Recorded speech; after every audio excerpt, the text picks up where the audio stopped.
There is a place that is spoken about only in whispers, a dark area that spawns the beginnings of urban legends, a place where anything can happen and usually does.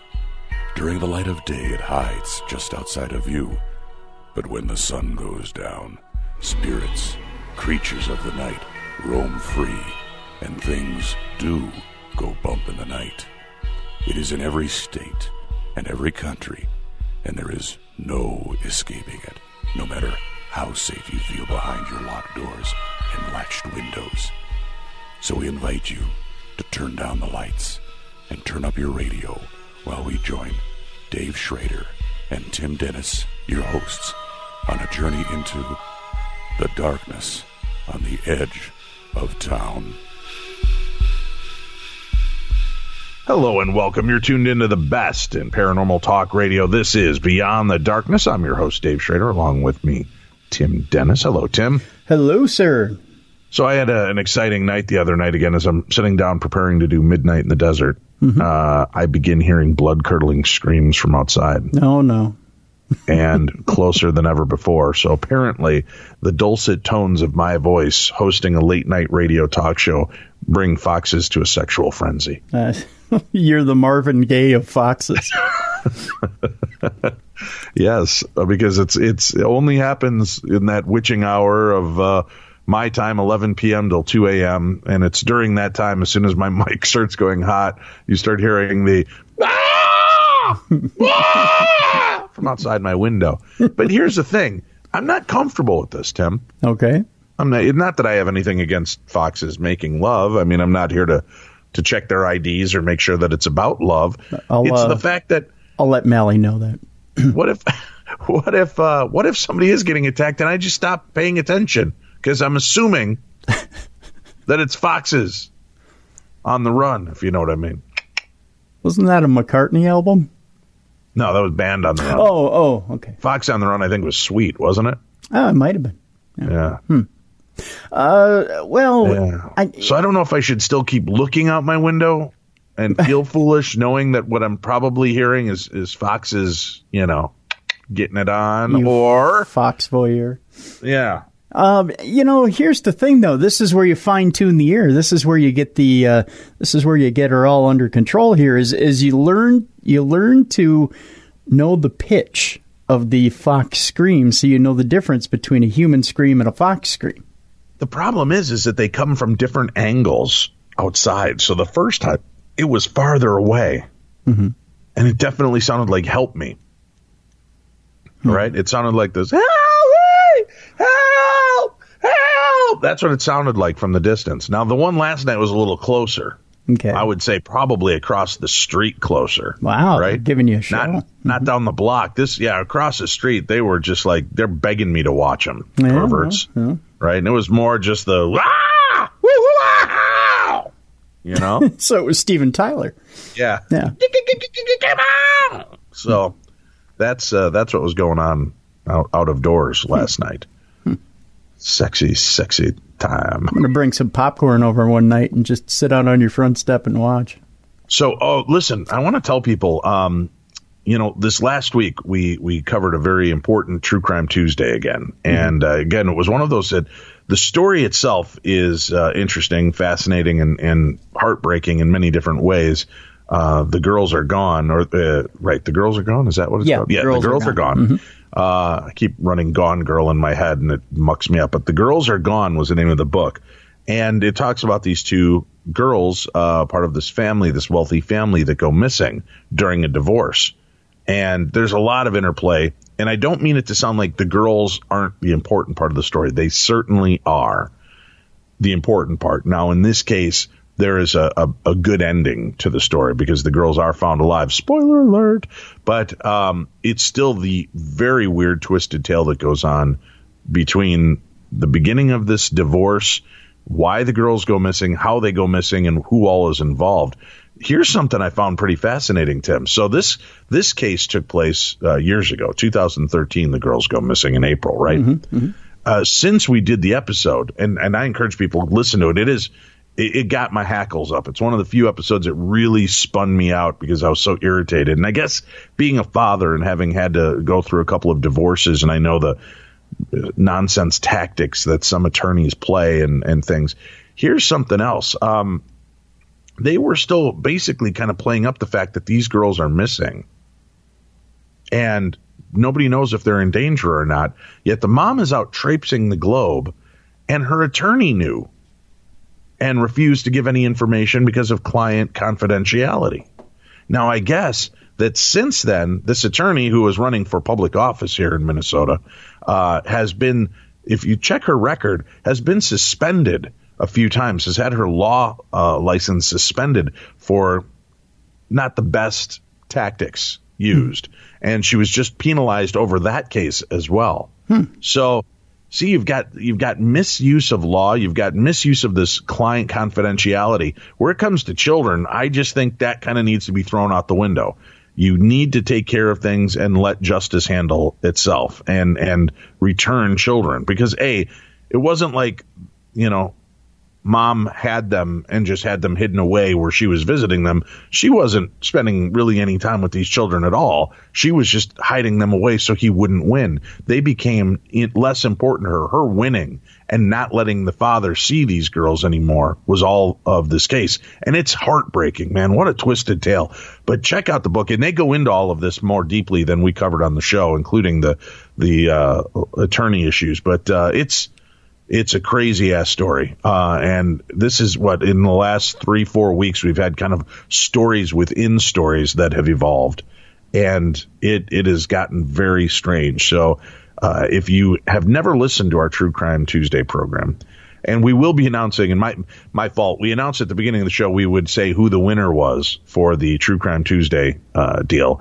And I got so spun out and irritated. I left the envelope sitting on my desk here.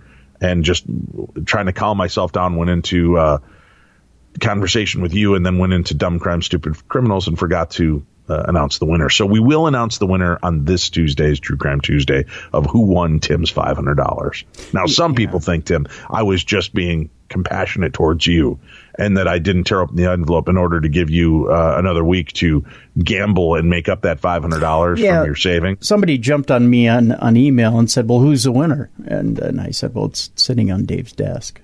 Yeah, so that was my fault, folks. I apologize. Tim has the $500. I've made sure that it's not in Confederate currency. I've made sure that the pictures on the front of the $100 bills are actually Benjamin Franklin. It's all in rupees. Right. It's not like in box top dollars or anything. These are legitimate dollars, and you will get them from Tim. So we will give the winner on this Tuesday show. I apologize. I shouldn't have gotten as emotional as I did on the program, but that's why I forgot. But anyway, if you're looking for a jumping off point, remember, when you subscribe to True Crime Tuesday, you start to get the programs every month. You get four to five brand new episodes every month, and then you get access to all of the back archives. We don't cut you off. You get every episode we've done on Patreon for True Crime Tuesday, which is now a couple years worth of programs. So just in these last couple of weeks, not that I don't like every episode, I do, but the Christmas Day episode and this episode to me were different beasts. There's something really unique, and people are definitely reacting to both episodes. And not in a bad way, but blown away by the story that came out. So those are a couple of really good episodes for you to kind of sink your teeth into and have a little fun with us on the show and hear a different type of story. And we've got more coming up. As a matter of fact, I just connected again with one of our favorite guests. We just did a show with him a few weeks ago, John Farrick. Yes. Yep. But he's coming back on the 29th. To talk about an ongoing case right now that is very much like the Scott Peterson case. And it is about a 911 dispatcher that was murdered. And it is a very strange, bizarre, ongoing tale that has overt cover-up taking place. So we're going to find out about that a little later on, and this will be February marks the 1-year anniversary of her death. So that's how recent this story is. We're going to be doing that. We've got some other great tales coming up over the next couple of weeks. and months as well. So if you have topics and guest ideas for True Crime Tuesday you think you'd like us to look into, let us know. And I've got to tell you, I mentioned this, I was out in New Orleans last weekend, right? Mm-hmm. And while there, I went to visit Bloody Mary, who we've had on the show, I think 4 or 5 times throughout the years. She was in our first season on the air, and we've had her back. But we went to her museum, which is in this building, and which makes sense because having a museum out in a parking lot would not be quite as effective. That but she would has be a haunted, horrible. Yeah, right. She has this haunted museum, and then she starts to tell us that there's a story there, and she lets us investigate. And I had a really weird reaction, Tim. I go into this place, and I go up the stairs, and you're in this little like apartment area, and I walked right over by the oven. And my friend Greg Lawson, who's a police officer, went in. He went in and went back by the bathroom, by the bathtub, and was kind of entranced there as well. And I was standing by the oven, and yes, it had a REM pod, and I was checking the REM pod, but I felt very drawn to the oven, which felt weird to me. I didn't know why, but I just wanted to be in that area. And it wasn't until we came down and she explained to us this was the home of the which is a well-known story, as the home of the Katrina cannibal, considered to be the last 2 true victims of Hurricane Katrina. And it is a strange story that got even stranger once I started to look into it. And there is a documentary out there that will be breaking soon, but the people behind the documentary don't want to talk about it until then. So I tasked one of the best investigative people I know on this case, Tim, because he is thorough. We're going to have the return of Mark Anthony on the show. Oh, very cool. In February. He's going to go over this case with us. And this case spins out in a very unusual way, Tim. Not only is the original and initial case strange, but there's a tie to that case that continued on. I don't want to give anything away. It's weird. And Mark Anthony is he went down the rabbit hole quick on this and was like, holy crap, you got to find out what I've uncovered. And he's got some stories to tell. So we're going to be talking about that, the Katrina cannibal, Zach and Addie story, and another story that attaches itself to that, that is just off the rails as well. So that'll be coming up in February. So we've got a lot of good stuff coming up on True Crime Tuesday. But Dave, this is a paranormal show we're on right now. And damn it, let's talk paranormal, because we've got supernatural news to share. We've got some of your phone calls to share. We've got some of your emails to share in Parashare. So let's get to that. Remember, if you ever want to be a part of the show, you can always call into our Voices from Beyond line at 651-300-4977 and leave your paranormal encounter, 651-300-4977. But sitting at the supernatural news desk, patiently waiting his chance to share the news with us, the lovely and talented, and may I say was voted twice, Miss Anoka, Minnesota, the Halloween capital, Tim Dennis. Hello, Tim. Hello. And it was quite hard to shave everything down, Dave, twice, I may add, to get Miss Anoka. Yeah. Just saying. Yeah, but you earned it. I got to tell you, I've never seen anybody work the catwalk like you do. Well, thank you. It was a long You owned the evening gown and the bikini contest. You owned it. Well, let's just say there was a lot of plucking, tweezing, and shaving there in order to get into a bikini, and let's just say a lot of clear tape to get all the rolls into perfect shape there too. Symmetry. Yeah, yes. Yeah. There ain't no diet in here. Let me tell you, right. girls. Nope. You own that shape, and you form everything with clear duct tape. And your final dance, the gravy and rolls dance, was pretty impressive. Yeah, yeah. That pulling off that kind of flash dance look, where you own your rolls and just poured gravy on you to capture that, was well done. Right. Well That's played. actually the end part of the Dance of a Thousand Veils, but nobody really gets to the end of that because it's such a long dance. Right. But I decided to take the meat of it, if you will, and throw it at the beginning because a lot of people don't have that much patience. So, yeah. Excellent. Yeah. All right. Where will we begin this week's journey? We're going to outer space, Dave, where a second mysterious repeating fast radio burst has been detected way out there in outer space. Far outside our Milky Way galaxy, something is causing repeating short bursts of radio waves. I don't know. I'm such a child. I have to laugh at that. To be released into space. Scientists have recorded the second repeating fast radio burst to be discovered, according to a study published Wednesday in the journal Nature. The finding was also presented at the 233rd meeting of the American Astronomical Society in Seattle. These radio bursts are only millisecond-long radio flashes, and such rapid bursts themselves aren't rare in space. But this is only the second one that has been found to repeat. The mystery about why these bursts happen and where they come from continues, which always spurs believers to think that advanced extraterrestrial civilizations are creating them.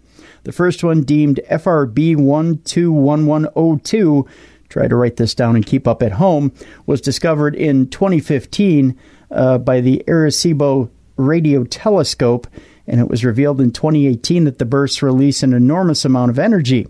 This new repeating fast radio burst is called FRB 180814JO422 plus 73 hike. I added the hike myself. And was recorded 6 times, coming from the same location, 1.5 billion light years away. This is one of the very first detections made by the new Canadian Hydrogen Intensity Mapping Experiment, or as the kids are calling it, CHIME, Dave, because that's what it makes up when you put them all together. Yeah, I don't think the kids are calling it that. I think they're calling it CHIME. But it's a good title, whether the kids or everybody else is calling it CHIME. Well, that's true.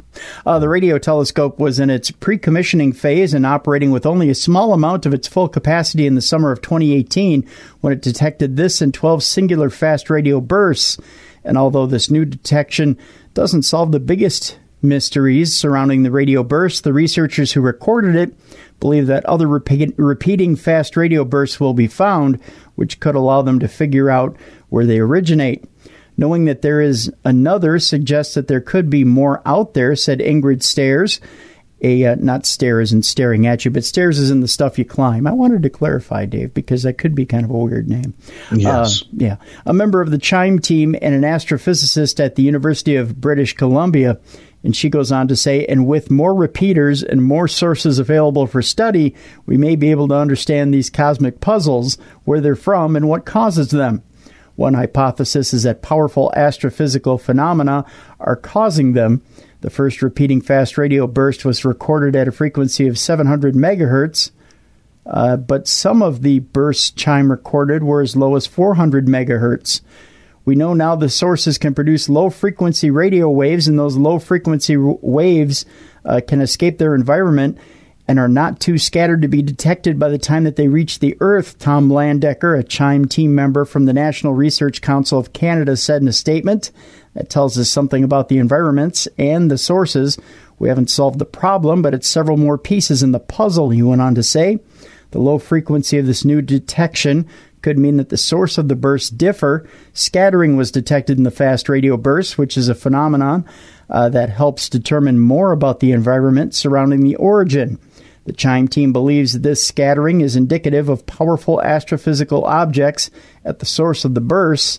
That could mean the source is in some sort of dense clump like a supernova remnant, team member Cherry Ng, an astronomer at the University of Toronto, said in a statement, or near the central black hole in a galaxy, but it has to be in some special place to give us all the scattering that we see. And if CHIME was able to make these detections before it was even fully up and running, the researchers are hopeful that the new radio telescope will help them find answers about these mysterious signals. See, this is pretty exciting. I mean, let's take a look at the fact that I made some predictions last week. Okay. On the show. All right. Now, everybody wants to jump down my throat because one of my predictions was the Chicago Bears would make it to the Super Bowl. Yep. And in the playoffs, they were quickly eliminated. I should have been more clear. I meant that members will be there in the stadium watching the Super Bowl. Okay. No. I lost that one. I botched it. However, I'm pretty excited because one of my other predictions was the fact that I believe that the Spider-Man Into the Spider-Verse would win an Academy Award for Best Animated Film. All right. And it's going up against some Disney products and stuff. And it won a Golden Globe, which is usually a pretty good sign. It doesn't always confirm that the Academy Award is forthcoming. There have been a lot of times somebody or something wins the Golden Globe and something else wins the Academy, but that's usually a pretty good indicator. So I kind of feel like I'm on a 50-50. But if you recall, I also made a prediction that something pretty interesting was going to be taken a look at by mainstream, and that it was going to be UFO or alien related. And, this story suddenly comes out again, being talked about in mainstream media, and the fact that this, unlike the burst that took place a few years ago that they caught twice, this repeated 6 times from the exact same point in space. To me, that seems pretty exciting. And I'm not trying to shoehorn in my prediction there. There may still be something big and forthcoming, but I've got to say, that's pretty cool. It was the exact same signal repeating, not variations, which sometimes these space distortions will create radio bursts and frequencies. This was the exact same repeating message or repeating blast from the exact same sector of space 6 times. That's, I think, interesting. Fascinating, though, that is 1.5 billion light years from here. And I have trouble tuning in KFan when I'm downtown. And the station is 8 miles away. I don't understand that, Tim. I don't understand how we can tune in to radio bursts 1.5 billion light years away, but I cannot get a good signal when I'm downtown on my AM or FM radio. A lot of concrete and steel, Dave. That's Tim. 1.5 billion light years going through space, Tim, through radiation belts, going through black holes. Comet debris. I think that's our DEBRIS, debris. I want to give every letter its own feeling in that, Tim. Yeah, probably not the way to say it, sure. Yeah. So to me, it just seems like, what's going on there? What's going on? Now, here's something interesting. I just found out the other night on Midnight in the Desert as I was chatting with my guest. We were talking about the possibility. He believes that extraterrestrial craft does not really come from outer space. He believes that these beings are here among us, and they probably have bases underwater, like in the deep trenches area. He was telling me an interesting story, and I've got to dig out more information on it. But I guess we had pinged the ocean with this repeating radio signal. Something mechanical echoed back and then added onto the message as if it was like Freddie Mercury, "Ay-oh!" right? And from the bottom of the ocean, it went, "Ay-oh!" But then from the bottom of the ocean, it went, "Da-da-da-da-da-da-da-da-do!" back at us. So it added on to the message, and we can't find where it came from. So everybody was singing the Banana Boat song? No, it was, how he does that in concerts. He does the right. AO and, the back and forth with the audience. And I just want to alert people that was not Rami Malek or Freddie Mercury. We didn't think it was. I might be, I don't want to brag, I might be channeling. I know that was pretty spot on and amazing in my pitch and tone. But I was either channeling Freddie Mercury or the foxes out in my front yard. I'd say closer. Doing the nasty. Yeah, closer to the foxes, I think. Either way, it's a win-win for me. It is. Yeah. All right, where are we off to next, sir? Let's see here. Next, we will move on to the state of Washington. Dave, another story from the state of Washington. Another story from the state of Washington. Okay. Probably not the next place you want to move to. Why is this? I know you have that little fear of death, Dave. Little bit, yep. I know you have a certain thing you have, a little fear in that fear of death that you may be trapped in your body. I hate to play upon your fears here, my friend, but let's play a little fear game here. Should you be trapped in your body, what would be the worst thing that could happen if you were trapped in your body? At the time of death? Yeah. Homosexual necromancy or necrophilia. Well, that would be one. I think Sam Kinison talked about that. He'd be like, "Oh, well, I'm dead, isn't this? Oh, what's he doing? Oh, that would be the worst feeling to me, right? That all of a sudden I'm getting hammered like MC, and not that I'm against other people doing it. Just I'm an outie, not an innie. Okay. And at that point of death, that would be a bad thing. Or, oh God, could you imagine just being like nibbled on by sharks, or being fed on? And you're still in your body? Well, you're getting close here. Yeah, so that would be another part of it, or perhaps even having two college-age guys carry me around and pretend that I'm still alive, like a Weekend at Bernie's thing. So I could deal with that. Yeah. Nah, I couldn't. That would be weird, Putting on glasses, a wig, and an awkwardly fitting hat and taking me around. That would be awkward. I'd like to party a little bit when I'm dead. Why not? I could, it's like the old days. I was half passed out anyways. So why? What kind of new horrors and nightmares are you about to unleash on me? Well, Washington wants to be the first state to compost their dead, Dave. Just turn you into soil. What? Yeah. What? Yeah, compost you into soil, Dave. Into soil. So if you were trapped in your body, you'd just become soil. Mm-hmm. Well, I mean, is that any different than really being buried and just kind of, but you're allowed, kind of de-evolving that way? You're allowed to do it naturally. Right.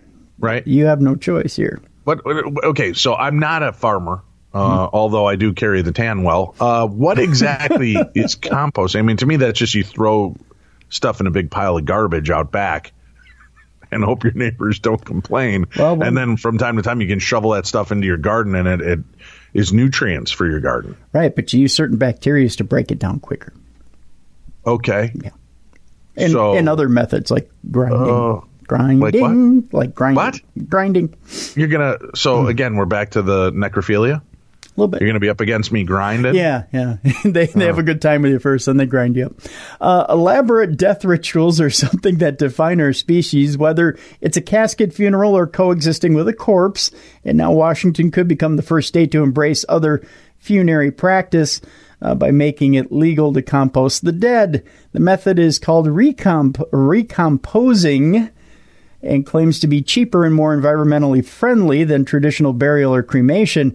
It involves rapidly decomposing a body and converting the remains, that is, into soil, that nutrient-rich material that can be used to grow trees, flowers, and other new life. Now, this is different than people saying, well, I want to be used to grow a tree when I die. That's a different practice.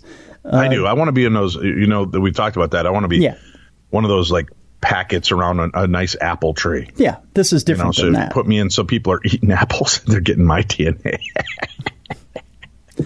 Hasn't your DNA been spread enough? I don't think so. Call me Johnny Appleseed. I think there should be more of me going around. I see. The alternative practice hinges on a bill that senior Senator Jamie Peterson plans to introduce next month. According to NBC, it would legalize recomposing. You give the word, in Washington, where burial and cremation are currently the only acceptable way to dispose of human remains. A public benefit corporation, Recompose, is responsible for the actual composting. Conventional burial and cremation leave significant carbon footprints. Recompose says on its website, burial consumes valuable urban land and can also pollute the air and soil with embalming fluids. Separate research has found, while these choices generally cost upward of $7,000, Recompose claims it will only charge $5,500 to compost a body. Recomposing is ideologically related to green burial, wherein biodegradable urns are planted to grow trees, but Recompose's method uses portable vessels for composting, and the ashes are intended to be taken home by a person's family. The transformation of human to soil happens inside our reusable hexagonal recomposition vessels, Recompose states in a frequently asked questions segment. When the process is finished, families will be able to take home some of the soil created, while gardens on site will remind us that all of life is interconnected. That almost sounds creepy. Ashes to ashes, dust to dust. Isn't that the whole concept of it anyway? I think so. We came from the earth. God built us up out of clay, removed a rib and put it in and made a woman, right? Sure. That's the concept. So, the whole idea that that's where we return, I get it. I'm with you. I understand. Although I thought that kind of degrading of human bodies, caused a lot of black plague and stuff at one point in history. A little bit of that, too.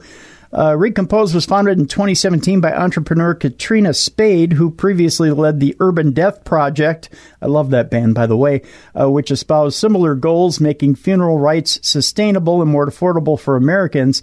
Lynn Carpenter Boggs, professor of sustainable and organic agriculture at Washington State University, is the head of research at Recompose. In 2017, the corporation funded a $75,000 program through the university that allowed Carpenter Boggs to test the concept on 6 donor bodies. The process utilizes a 5-foot by 10-foot pod full of organic tinder, such as straw and wood chips. Thermophilic or heat-loving microbes will then metabolize the remains, maintaining an internal temperature of 131 degrees. Heat-loving microbes. Good band name. I call it. Yeah, all right, you got it. They metabolize the remains, maintaining an internal temperature of 131 degrees Fahrenheit within the vessel. The entire ritual takes 1 month and produces a cubic yard of compost that, according to Recompose, it comes with some caveats. Non-organic material, such as artificial hips, will be screened for and recycled. And NBC notes that some pathogens may be resistant to the composting process, in which... Will those be on eBay? Like, will I look and it's like, secondhand hip for sale? I got to think that you can't. No, and they take it, probably melt it down, and they reprocess that. Reform it? Yeah. Oh, I was hoping for good deals on eBay. No, probably you can't. Yeah. You can't reuse medical parts. No. You can't just throw it back into somebody. Parts is parts. There ain't nothing that'll sterilize that thing. You can't put it in boiling water for a couple of hours and throw her back in. That just people with certain illnesses may be ineligible for this process. It says here in the article. Peterson unsuccessfully introduced a similar bill in 2017 and attributes its failure to opposition from religious groups. The new legislation also aims to legalize alkaline hydrolysis, or the dissolving of bodies in water and lye. If passed, it would go into effect on May 1st of 2020. Water and lye. Well, they've got this thing. I was talking to Nikki Folsom, who was on our show with the Haunting of the Harlequin Theater. Mm-hmm. This weekend, we were talking about the different ways that they're talking about getting rid of bodies. And there is this like hydropressure cremation. Yeah, the hydrolysis that they talk about in the yeah, where they just kind of, it's like taking out a high pressure washer and just kind of erasing you. Yep. And it leaves a big pile of debris again. Yep. Tim, not to be confused with Febreze, which you would want sprayed around your house. Debris of the human body, probably not. No. Water and Lye, though, was my favorite James Taylor album. I don't know if you've ever enjoyed that one. I've seen fire and I've told lies. Help! Help! So you're saying it's Harry Belafonte that's actually outside your house? Could be. It's not a couple of foxes. Yeah. So to speak. Or Rami Malek, one or the other. Mm. I should have made that prediction that Rami Malek would win an Oscar, because I think that's a shoo-in. He's pretty amazing. I don't think so. You don't think he's going to win? Nope. Why? Why? Because there's is somebody playing a homeless guy or a handicapped person on the Oscars this year? They always seem to win. I think the Golden Globe. Daniel Day-Lewis is back in Now My Right Foot, the sequel to the much anticipated movie My Left Foot. That's exactly what it is. Damn it, he's going to walk away. Oh, that's a bad term for that, I guess. But he's going to walk away with the Oscar. Yes. Yeah, I think Golden Globes jumped the gun on that one. Really? Yeah. He was amazing as Freddy. I'm sure, but it's those, I hate to say it in this frame, but those type of movies rarely win. It'll probably from time to time. It'll probably go to either A Star Is Born or another movie. See, what bothers me is A Star Is Born has been done 4 times. I just would like to see. I mean, I guess the actress would be okay if they did well in the role. That's the main thing. But, I'd like to see them reward originality and telling a true story or, a new story. So, we should do a remake called A Star Is Reborn, and it'd all be about reincarnation of Judy Garland. Oh, there you go. Yeah. And we follow the reincarnation of Judy Garland around from fairs and festivals as she wins the Judy Garland sound-alike contests, Tim. and we call it A Star Is Reborn. Huh? Although it just ends up being a fox. Get Rami Malek to play that role too. Oh, there you go. Yeah.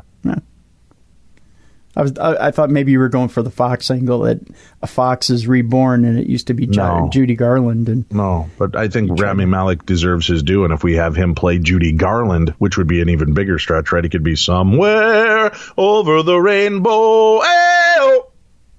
Rainbow. Just saying, that might be the end we're looking for, Tim. Yeah. All right, where are we off to next in the world of supernatural news? Speaking of your playoff picks and who you think is going to the Super Bowl, one team that might actually have a shot. Super Bowl, Super Bears. One team that might actually have a shot of going all the way is actually their stadium is being investigated by a paranormal investigator. Yeah. Really? Yeah. Paranormal investigator says a tour of Arrowhead Stadium, home of the Kansas City Chiefs, turned up negative energy and spirits. We go to Topeka, Kansas, or Topeka, as they say in the Midwest. They don't, actually. There are forces at play inside Arrowhead Stadium. Two Kansas City Chiefs fans say they found proof, by the way. Gary McKenzie and Anthony Stratton, who operate the online fan forum Arrowhead Guys, wanted to get to the bottom of negative energy that surrounded the stadium, in particular during the NFL playoffs. They claim since 1972, Arrowhead has been home to heroes and heartache, especially in the postseason. A new online video produced by... a river, you babies. At least they won one Super Bowl. Right, that's what I'm saying. Try going to the Super Bowl 4 times and losing, and then never getting back there again and pooping on the field every time you've had a chance. Just try that. You poop on the field every time you get a chance? No, our team. Instead of Vikings. I was going to say, taking a knee. Don't get caught doing that. 50 seconds left on the clock, and Denny Green has us take a knee, the most explosive offense in the fucking NFL. We took a knee. Well, there's that. Yeah. A new online video produced. Was that 20 years ago? I'm still bitter. It was over 20 years ago. A new online video produced by Arrowhead Guys shows what happened last Friday when they took the stadium tour along with psychic medium Vicky Millard, who also works as a paranormal investigator in Topeka. Stratton, a lifelong Chiefs zealot, is a skeptic by nature, but he said he was stunned by what he saw during the tour. I'm just speechless, really, Stratton told Fox 4 on Wednesday. The video clip shows Stratton and McKenzie walking the entire stadium with the tour group as Millard, who joined them, said she detected paranormal sources of negativity. Millard, who operates Kansas Paranormal Investigations, said she came into contact with the presence of a man dressed in a suit from the early 1970s. Millard said she realized later it was the spirit of Super Bowl IV winning coach Hank Stram, who was fired in 1974. He should probably clean out his desk and be done. Yeah, I would think he probably would get some sort of restraining order against him. Could be. Hanging out. Stram died in 2005 at age 82. And many Chiefs fans are objected to his firing. Stram, the team's original head coach, is said to have held a grudge against the franchise and founder Lamar Hunt over his termination. Stram is ready to let it go. He's ready for the Chiefs to have another win, Millard said. He's a Chiefs fan through and through, and where would you spend your time when you're on the other side if you have the best seat in the house? Millard went on to say. Stratton said during another portion of the tour that Millard got a pain in her right leg as the group approached section 111 in the stands. Stratton said the psychic medium has no idea that Stratton and his late father, Richard Stratton, had attended a game before his passing on November 1st, sitting in that same section. Richard Stratton was an amputee who had lost his right leg. We were walking by section 111, row 11, seat 1, and she said 1 through 12, no 1 through 11, Stratton recalled. She said 11 through 1, that means something. And I stood there going, that's the date, or 11-1 rather, that means something. And I stood there going, that's the date that my dad died. Those seats are located in the same general area where a man was killed during the 1972 crane collapse during stadium construction. Yikes. The Arrowhead Guys video shows Millard blessing the field in an effort to chase away bad energy. Millard's answer when asked if the Sea of Red is cursed: "Not anymore. I don't know that it ever was, but it certainly isn't now," she went on to say. Based on her Arrowhead experience, Millard has one piece of advice for Chiefs fans: express some gratitude towards Stram. She got the impression that the coach's spirit would enjoy that, and besides, a little positive push can't hurt since the NFL playoffs are about to begin in Kansas City. Stram would like to see the Chiefs have another chance, Millard added. "I think he's to the point where he might be ready to help from the other side, sort of like a Hank in heaven. I don't want people to worry that he's unsettled or not in a good place, because he is, and that's why he's able to communicate." Headline should have read, "Ghost investigators tell Stram to scram." Sorry, my mouth didn't work well. Let me... Headlines in the local papers, Tim, should have said, "Ghost investigators tell Stram to scram." Huh? Huh?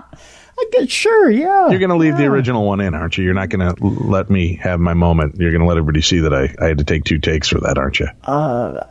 Should I? You heartless son of a... Hey! Was that Hank Stram doing that? Or? It was. Oh, okay. No, because he was told to scram. Oh. All right, where are we off to next, good sir?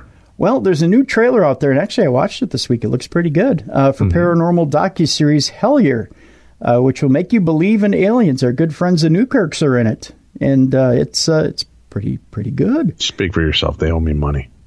All right, it's... They don't owe me money. I'm just kidding. All right, it's pretty good. Yeah. Yeah, especially if they get some, they get some residuals off that deal, they can finally pay you back. Hellier is what happens when an alien investigation team kind of starts living the X-Files for real.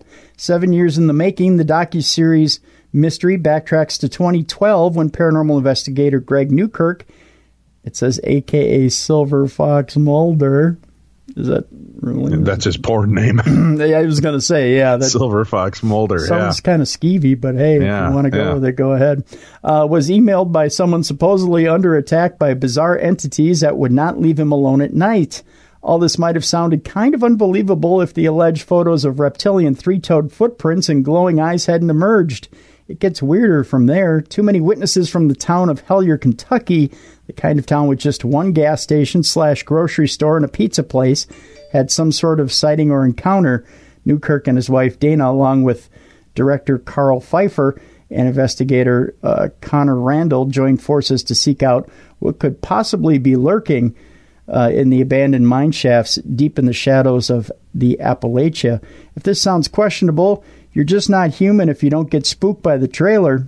Hellier is filmed in a way that is more cinematic than the usual shaky scenes filmed in a Jeep that is rapidly running out of gas in the middle of the woods. That was very specific, by the way. It is an earnest search for something that overshadows more than just one small town. Ernest, I love Ernest. Hey, Vern, want to see an alien? Know what I mean?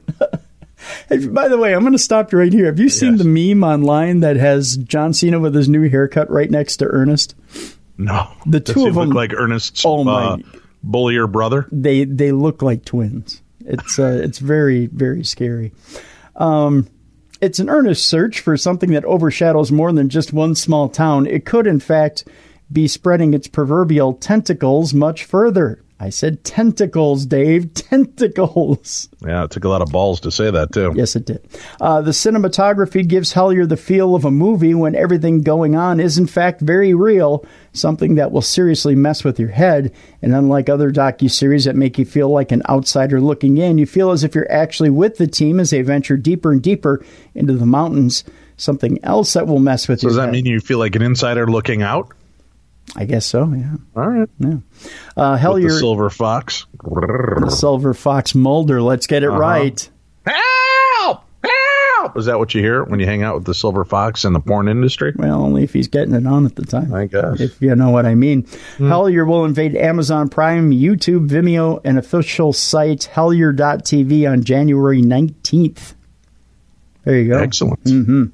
Looks good, you say? It does. Have you seen the? Have you seen the trailer? I have not yet. No. I actually watched it twice when I saw it. I thought, hey, this is pretty good.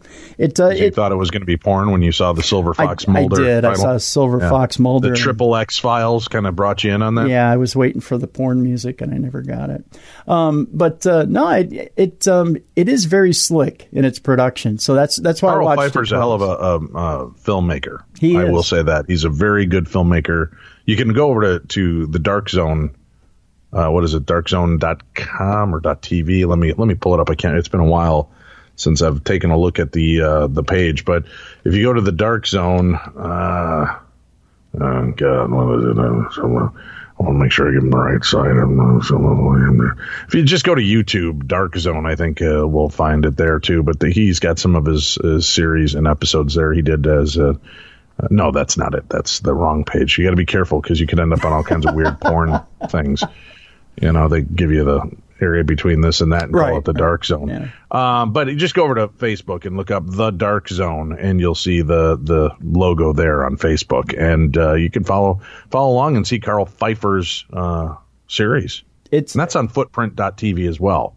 It was part of the Dark Zone. So the reason why I had to watch it twice is because the production value is so good that you have to look at it twice and go, wait a minute, is this a movie that's coming to Netflix, or is this actually a real series? And that's why you have to watch it twice. You're kind of sucked in going, this looks like a really awesome movie, and when is it coming to theaters? And you go, wait a minute, this is a real series. So it really does screw with you when you watch even the trailers. Look, you just keep trying to work in dirty terms. Screw with you, suck you in. Yeah, paying attention. Yeah. All right. All right. Where are we off to next, sir?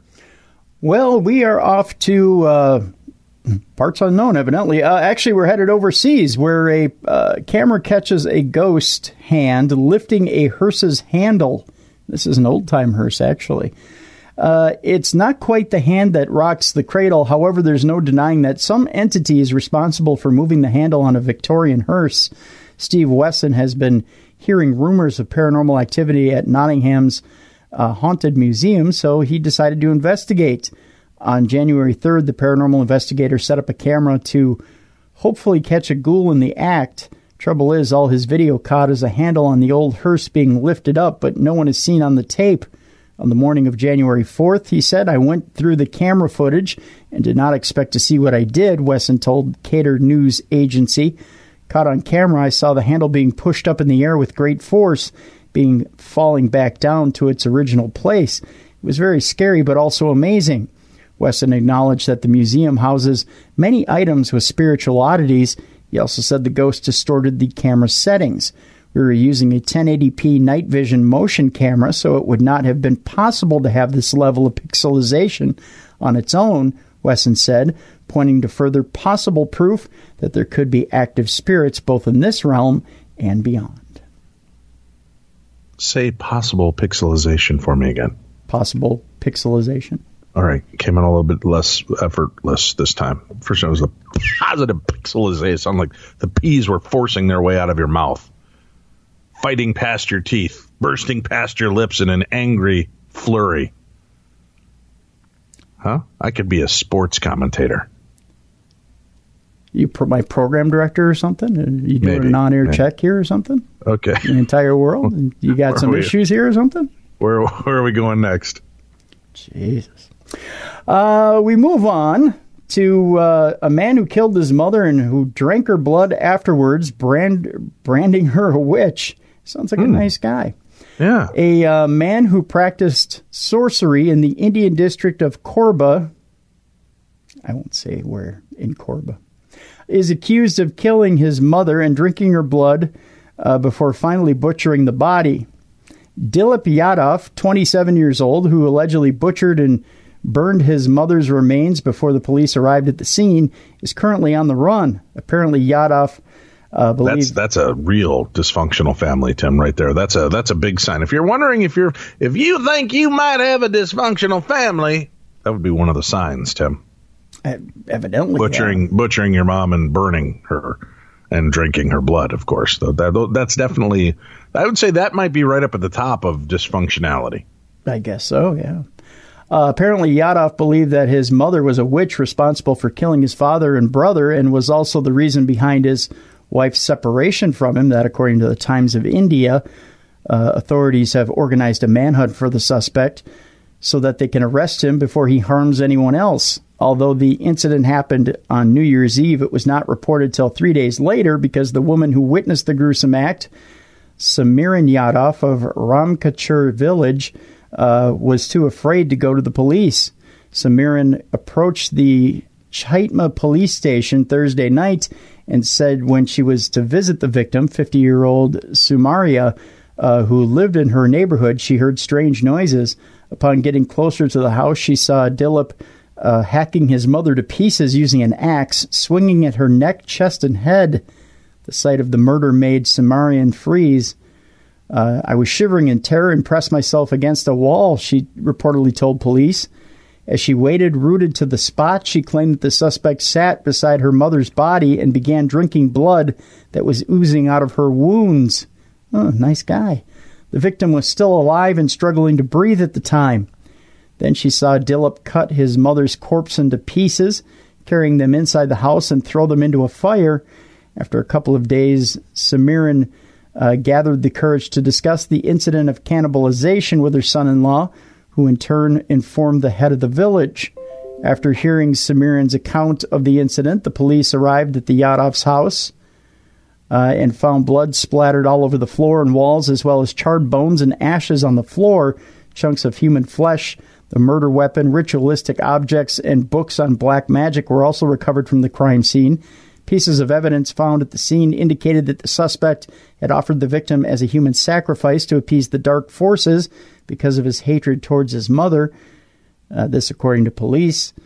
The news comes days after a Nigerian man, Samuel Sunday Otasi, age 42, was arrested last week for tying his 3 children to a tree and poisoning them with pesticide over witchcraft suspicion. While 2 of the victims died, the third one narrowly escaped death. My father came to take us from our grandmother and told us that we were going to church in Yanagoa, but when we got to the road, he and his brother took us to the bush and tied me and my younger brothers to trees and gave us... They found out the Yana going nowhere? Is that what happened? Oh, that is so bad. Sorry. Nice dad joke. Oh, I am. I like puns. I try to lighten the mood a second. I'm sorry. I'll shut up again.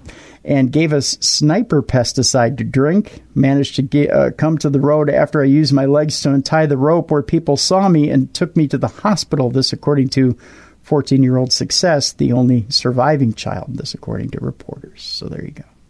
That's heartbreaking. Speaking of heartbreaking, I do want to make a quick mention for our friends in Wisconsin. The news of Jamie Kloss, who was abducted after her parents were murdered and she has been assumed dead for the last 90 days, has resurfaced. I think she's been gone for 87 days. The story is still unfolding. It's heartbreaking, and we just ask that you keep Jamie Kloss and her family in your thoughts and prayers, because she has a lot of new adjusting to go through. To get back into the life she once had, with now the loss of her parents over her head and all that she's been through. So the prayers and thoughts of Darkness Radio, Beyond the Darkness, Midnight in the Desert, True Crime Tuesday, and all of our listeners, please put them out there for Jamie Kloss. All right, Tim, your next story, please. Next, we head up to Noah's Ark, not the water park, by the way. The CIA investigated... Well, thanks. You could have told me that before I inflated my my rubber duck lifesaver here. Easy there, Tiger. Yeah. You know how long it took me to blow that duck? I won't tell PETA about it. It's not easy. I'll tell you that for sure. Bet it isn't. The CIA investigated Noah's Ark and its remains during classified missions. Why, you ask? Well, let's dig into this and find out. The CIA has spent decades keeping a growing dossier of classified military information on what could be the remains of Noah's Ark. This, according to a bombshell documentary. The U.S. spy agency snapped numerous photos of a small patch of ice near the peak of Mount Ararat in Turkey, first spotted in 1949 during a U.S. Air Force reconnaissance mission. The Ararat anomaly was given the classification of secret, and for years the CIA investigated exactly what the object could be, failing to reach a conclusive answer. one of the papers reveals. The documents titled Noah's Ark and Mount Ararat shows the CIA seriously considered the possibility that the Bible tale was real. It was revealed in Amazon Prime's Mysteries series. The 2009 documentary revealed the CIA has a thick case file on the Ararat anomaly. Over 20 years, numerous photos were taken, all to be classified as top secret. The files were declassified following a Freedom of Information Act request by Professor Porcher Taylor in 2006. He told Space.com at the time, "I've got newfound optimism as far as my continuing push to have the intelligence community declassify some of the more definitive type imagery. I'm calling it my satellite archaeology project. I maintain that if the remains of something man-made and potentially nautical, then it's potentially something of biblical proportions. Noah's Ark is the vessel featured in the Bible's Book of Genesis flood narrative, through which God spares Noah, his family, and a remnant of all the world's animals from a world-engulfing flood. As of yet, there's no scientific evidence the ship existed as it's described in the Bible, but many have dedicated their lives to trying to find it. According to the 4th verse of the 8th chapter of the book of Genesis, following a flood, Noah's Ark landed on the mountains of Ararat. However, the Defense Intelligence Agency does not have the same optimism, claiming the anomaly shows linear facades in the glacial ice underlying more recently accumulated ice and snow. All right. Interesting. Do you find it fascinating that the CIA would be investigating Noah's Ark? I do and I don't.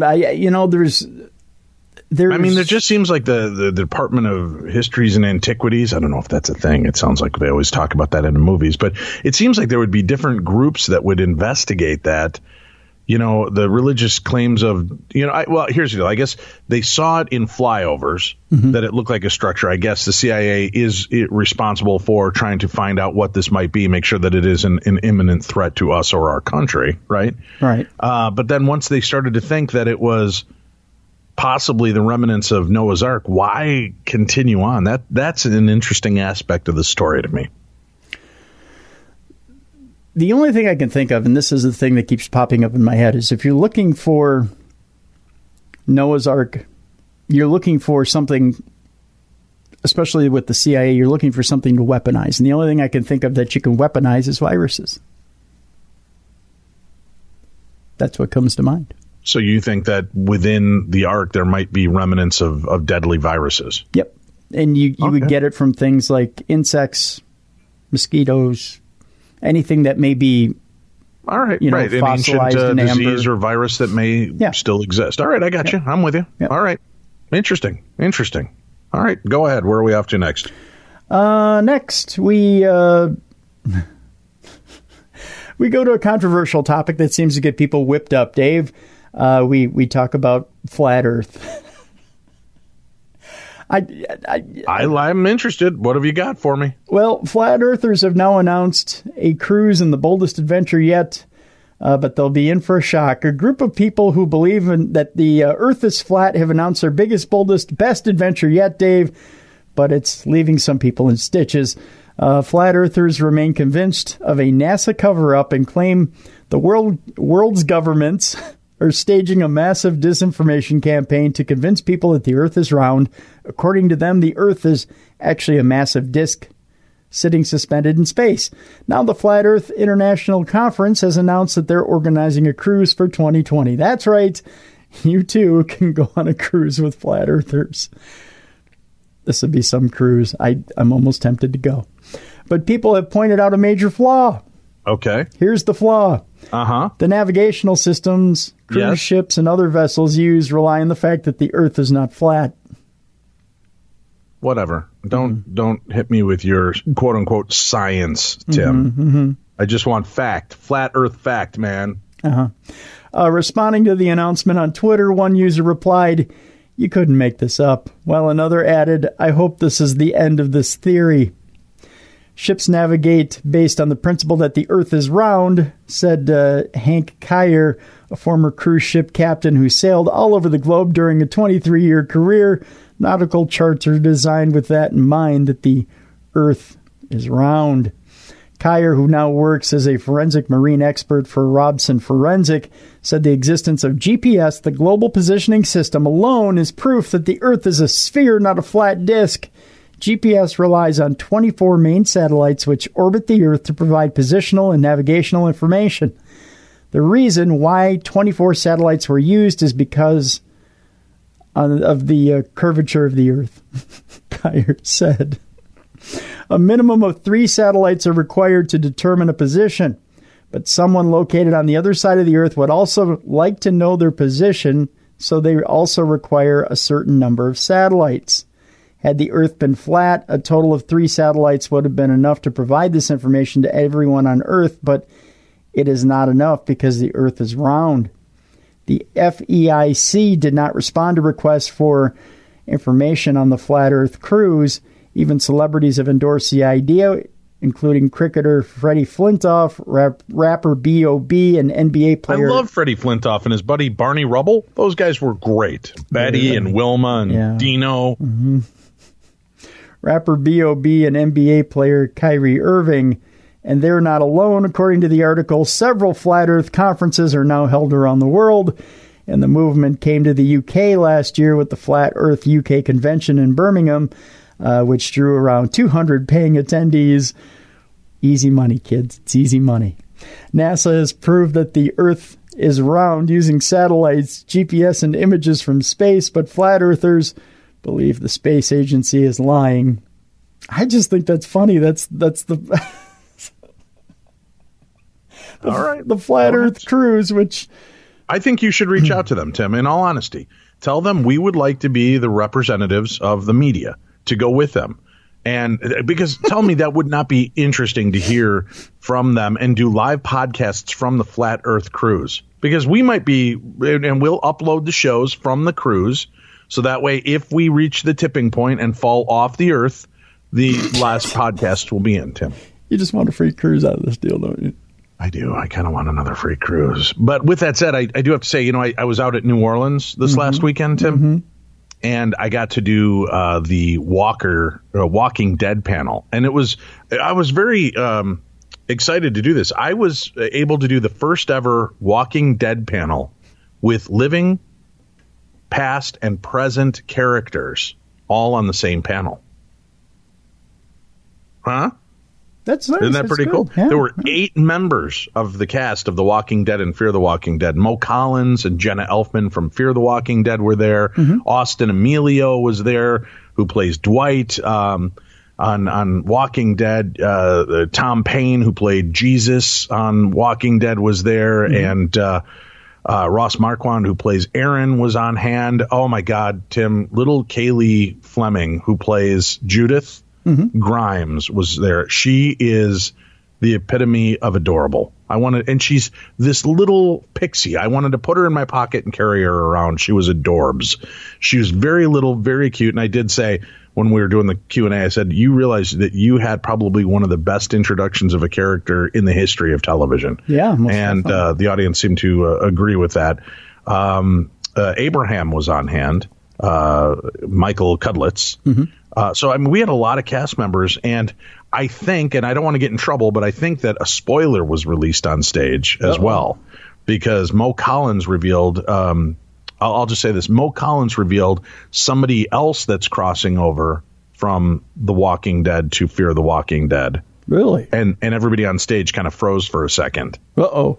So that kind of happened, but it went really well, and afterwards... the promoter actually hired me on the spot. I'll be doing the Walker Stalker cruise at the end of February. Oh, cool. Yeah, so February 21st through the 25th from Tampa to Nassau, Bahamas. And you can get information at walkerstalkercruise.com. But they've just got a few people like Norman Reedus, Jeffrey Dean Morgan, Chandler Riggs, Corey Payton that are going to be on hand. Oh, yeah, Tom Payne and Ross Marquand will also be on hand. So you've got a lot of the big stars from The Walking Dead that'll be there. And 4-day round-trip cruise, Q&A, panels, and more with the celebrity guests. Meals, accommodation, and use of the ship's world-class amenities are available, activities, concerts, and more, plus photos and autographs with your favorite celebrity guests.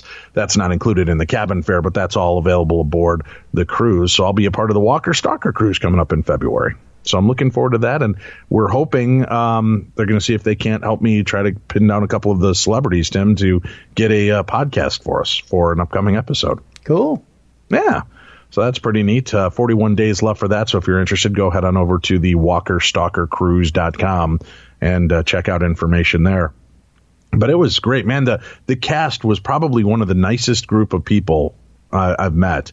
They just were so friendly and took to me, and we had a great time. It was a fun conference. And I know you're looking at popping in on a couple of these Wizard World conferences and doing what I do and filling in and being a panel leader. And if you get the chance, Tim, definitely snap it up, because I've had a chance to meet some really neat people.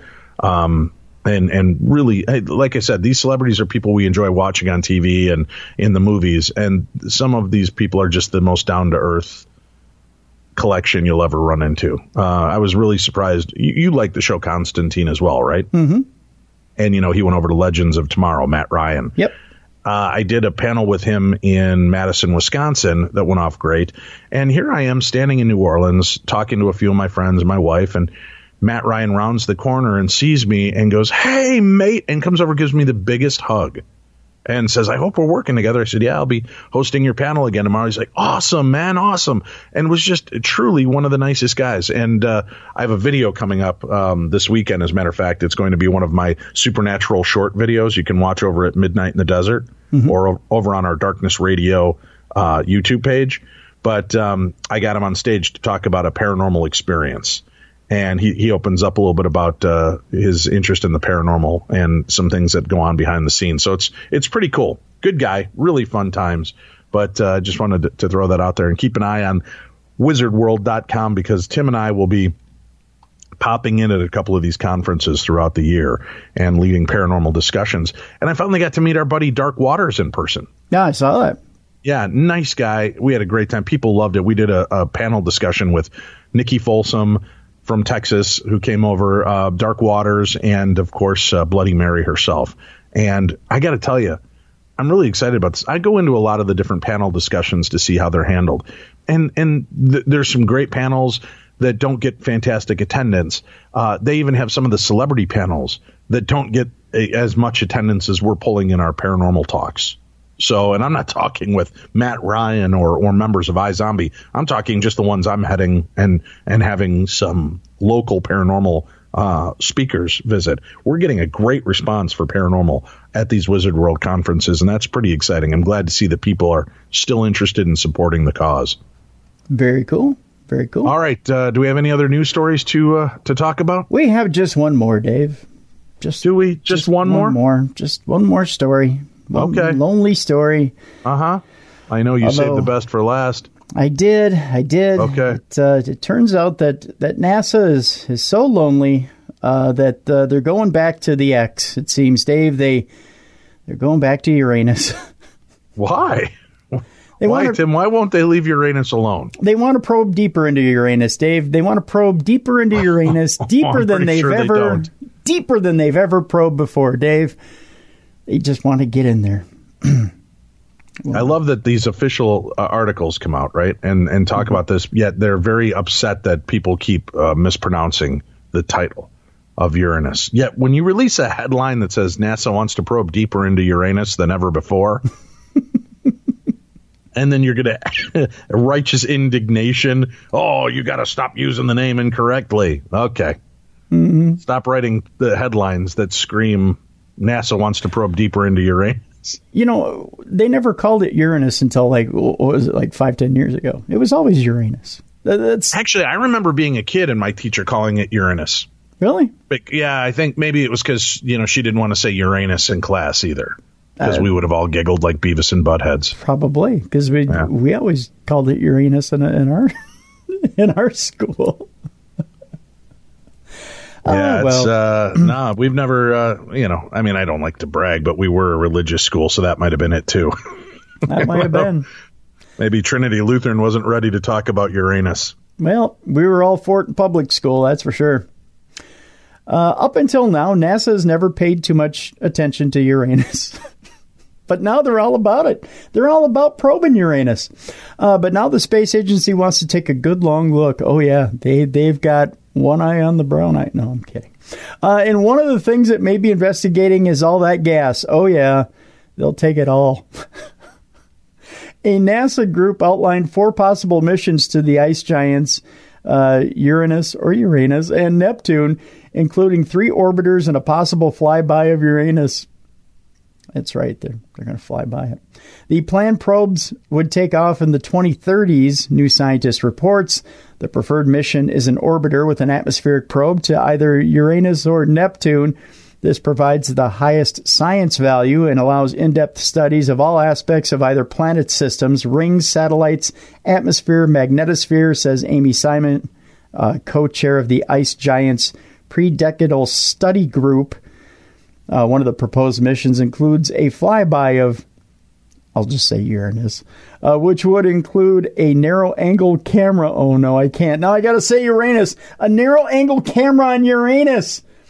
Thank God it's narrow. Well, yeah, you don't want something too wide. I mean, no. That'll just wreck your day. You gotta treat Uranus like a May bride. That's right. You got to be gentle with Uranus. I'm just saying.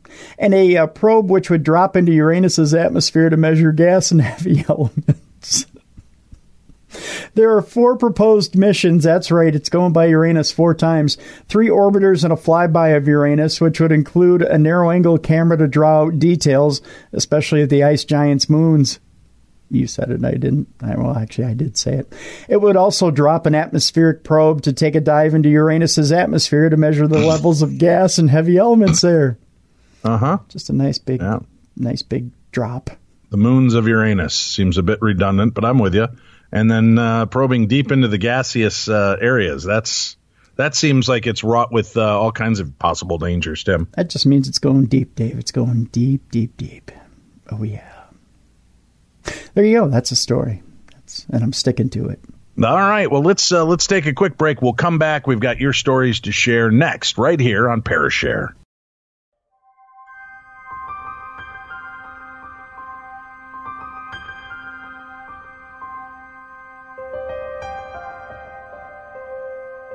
Beyond the darkness.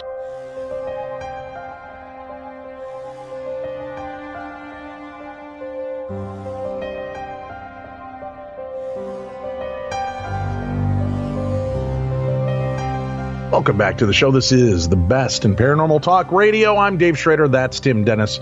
This is Supernatural News Parashare Saturday. We hope you're enjoying the program with us. And we want you to be a part of the program. And it's very easy to do that. You can send in your stories, your own personal accounts. And if you've been waiting to do it, now is the time. Start getting those stories into us. Just email them to me at dave@darknessradio.com. They can be short, they can be medium, they can be long. And if you write it as a very nice narrative with punctuation and paragraphs, I might even use it in an upcoming edition of Theater of the Mind. So bear that in mind. Or you can call us and leave a voicemail with our Voices from Beyond. You can call 651-300-4977 and share your story, just like this caller. Hey, Tim and Dave. As always, your wonderful humor, intelligence, and good sense weave through Beyond the Darkness, gifting us with a great weekend listening experiences.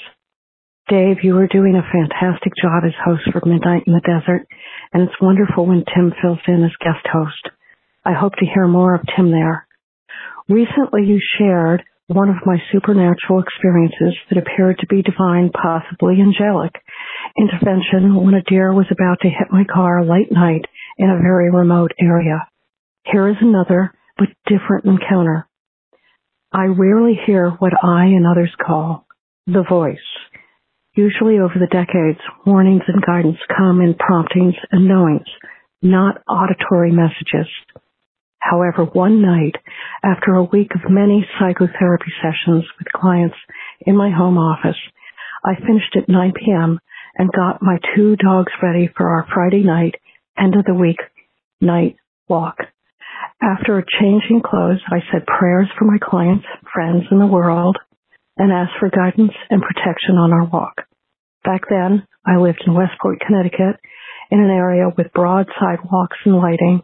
Friday evening walks were a good way to unwind, enjoy being out with the dogs, and to let go of the stress of sharing the many hard challenges that so many people have to deal with in their lives.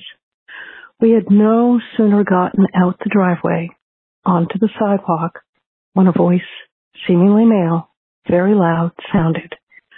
At the corner of the crossroad and side street, walk over the lawn. Do not walk to the corner on the sidewalk.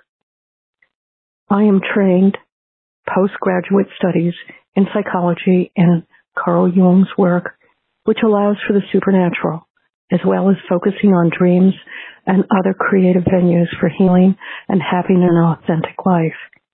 I do know the difference between hallucinating a voice and hearing one. I know this was not audible to others unless they were intuitive, but it was not a hallucination. However, with the suddenness of this voice manifestation, a bit shaken, but also tired from my week of working so many hours and having decades of paranormal phenomena in my life, I said to myself, the dogs, and the voice, nope. This is Westport, Connecticut. People don't walk over other people's lawns, especially at night. The home may have a yard alarm, and I'm not willing to get arrested. The dogs and I walked on, but the voice was insistent, kept repeating the same thing. In my mind's eye, I kept being shown the corner referred to. We got to the cross street, and as we walked down it, the closer we got to the lawn in question, the more commanding the voice was. I kept replying that as a psychotherapist practicing Jung's psychoanalysis, that it would be very inappropriate for patients who relied on me and my own career to be arrested with my dogs going across a very large, well-lit lawn in Paul Newman's, Martha Stewart's, and other celebrities' Westport, Connecticut. But finally, when we reached the edge of the lawn that stretched along the street we were on and the side street we would turn onto, I just knew against all rational thought that I had to obey the order of the voice. We left the sidewalk and started across the lawn towards the adjacent side street. Halfway across the lawn, there came a huge, loud crash of metal hitting concrete. I looked to the left, where Lassie and Maxine and I would have been if we were still on the sidewalk. A pickup truck coming from the other direction had crossed in onto the oncoming lane and hit the storm drain at that corner, which had a deep, almost 2-foot cement lip separating the road from the sidewalk. As these things go, time seemed to halt. The crash of the speeding truck onto the cement drain siding frightened but alerted me as the truck then launched towards where we were in the middle of the lawn. I gathered the leashes and with both dogs barking furiously, acting like we were playing some bizarre game, we ran towards the side street and crossed it as the truck slammed into the tree next to where we had been walking on the lawn, bounced off and hit another tree. I was out of breath, and the dogs were bouncing up and down, growling and barking, almost pulling me off my feet as they tried to go back to attack the loud metal perpetrator. The home's lights came on, and the occupants came running out, and soon the police were there. The driver was drunk, but okay. He'd been coming from a local bar that was just over the bridge from where we were. With the police having everything in hand, the dogs and I continued our walk. That night, and over the years, I've been thankful for the intervention, as I have been with others I have had. 20 minutes before the accident, that could have been fatal for us, we had been warned. Was it an angel? Was it God? In Carl Jung's psychology, it could have been an internal wise aspect of myself, or my intuition, or a future self. Jung's psychology and training and Buddhist psychology teach us to hang out with the mystery, not necessarily have to know where an intervention like this has come from, unless it is revealed to us for further personal growth. I trust that guidance. I am glad that I prayed ahead of time, as I do for most things in my life, and encourage others to do so. And I trust that prayer helps us to connect with the guidance we need when we need it. Again, thanks, Dave and Tim, for all that you bring to so many. This is Deborah Blair in Vermont. Hola, David y Timoteo. It's Jesus again from West Texas. Yes, once again, Jesus, not Jesus. Calling again to let you know of a recent occurrence, actually. So, been living in this house in Round Rock, Texas now for a little over a year. Initially, when we moved in, I actually hadn't moved in first. It was my girlfriend, her mom, and my daughter. They had been in the house already for about a month before I came. But when they initially got here in 2017, it was November. Of course, you know, it's a two-story house. They said that they would hear creaks and kind of footsteps or whatnot, but they just, you know, amassed it to being, you know, them being scared of being by themselves or whatnot. Well, of course, fast forward, as of a few weeks back, you know, I'm sitting in the playroom upstairs, and of course, girlfriend and my daughter are both in bed. They're both sleeping in the same bed in our bedroom, and the playroom's right next door to it. Well, as I'm sitting there on the couch, you know, watching TV, kind of playing around on my phone, I swear I heard footsteps come up to the door that, you know, is between the room and the playroom. I'm thinking it was just a girlfriend, you know, walking up, gonna go to the restroom or something. Well, I hear the footsteps get to the door, and then nothing. Next thing I know, I hear the door slowly creaking open, just like, and it stops. And I look up. Right as I look up, that's when it stopped. But I'm sitting there like, okay. Well, then I look down at my phone again, and all of a sudden, creaking begins again, and slowly opens all the way. As I look up, it's still opening, and I'm like, okay, waiting for somebody to walk out. Sure enough, no one was there. So I get up, walk up to the doorway, look in the room. There's a girlfriend, daughter, laying in bed. She looks over at me, and I'm like, was that you? Of course, clearly it wasn't her, because the bed is a few feet away from the door, and I'm just like dumbfounded, and she's just like, no. I think none of it. Shut the door. I go sit back down. Of course, later on that night, you know, as I'm passed out, girlfriend wakes up. She says that around 2:30 in the morning, she swore she heard footsteps. Once again, same type of footsteps that I had heard earlier that night, going through the playroom, back and forth. All of a sudden, go down the stairs. All of a sudden, the door's opening, and she's just like, what's going on? Thinks maybe I'm just hearing things. All of a sudden, she also hears the gate to one of the gates that we have the dogs kind of fenced in one of our hallways downstairs. Hears it rattling, and of course, when the dog starts whimpering, then it stops. After a couple minutes, she hears nothing, and then all of a sudden, she hears the footsteps again, like it's coming back upstairs. Walks to the playroom, and then stops at the door right in front of the bedroom door.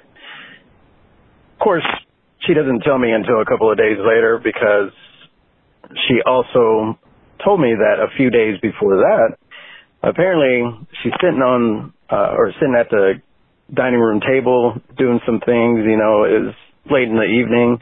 No one was downstairs with her, and she hears a voice whisper in her ear. Of course, she tries to blow it off, but can't deny it, because then all of a sudden it does it again. She can't understand what they're saying, but she knows it's a voice and knows it's a whisper right in her ear. Freaks her out, of course. So that's when she decides to tell me, you know, not only of the footsteps, but also of the whispering. I mean, we haven't really heard anything since then. So, of course, being skeptical, we kind of think, oh, it's just creaks and whatnot. But the whispering definitely makes me feel like there's something in the house. I've also gotten creepy vibes from our closet in the restroom. So, yeah.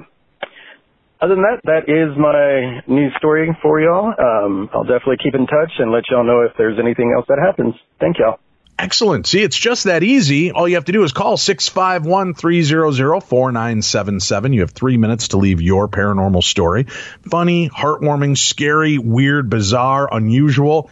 It could be ghosts, Bigfoot, aliens, UFO sightings, Ouija board stories. Did you do a Bloody Mary experiment in the mirror? We want to hear from you, and we want you to tell us about these experiences. You have 3 minutes. If your story goes longer than 3 minutes, you can record the first 3 minutes, and when it cuts you off, call back in and continue your story, and Tim will knit those pieces together into one cohesive tale. So that's the best way to do it, or by emailing me again at dave@darknessradio.com. Here's our first email, Tim. All right. Hi, Dave and Tim, and the thing in the corner that's staring at both of you right now. What?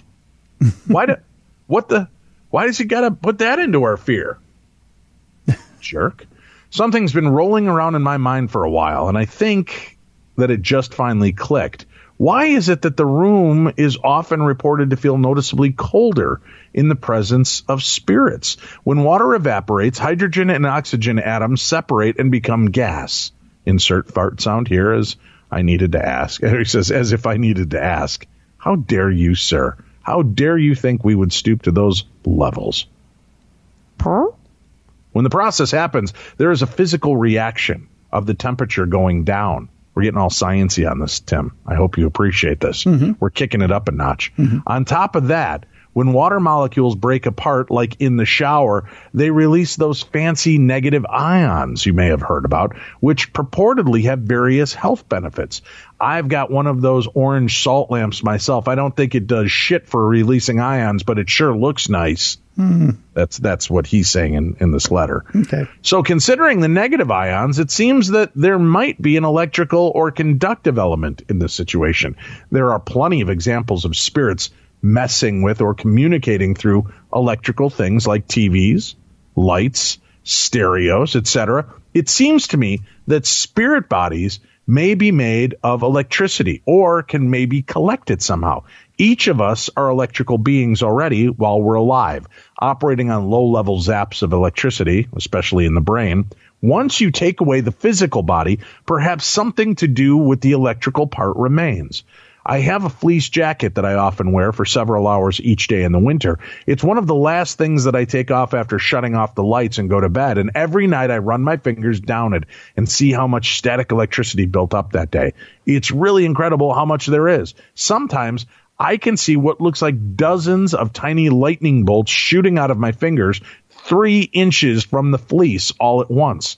I often think about ghost bodies when doing this, how you generally wouldn't be able to do or see these big sparks in normal light because the amount of light they make is so faint, like spirits. It's the same with car headlights. They're blindingly bright at night, but on a sunny day at noon, you can barely even tell they're on at all. So, back to the temperature drop.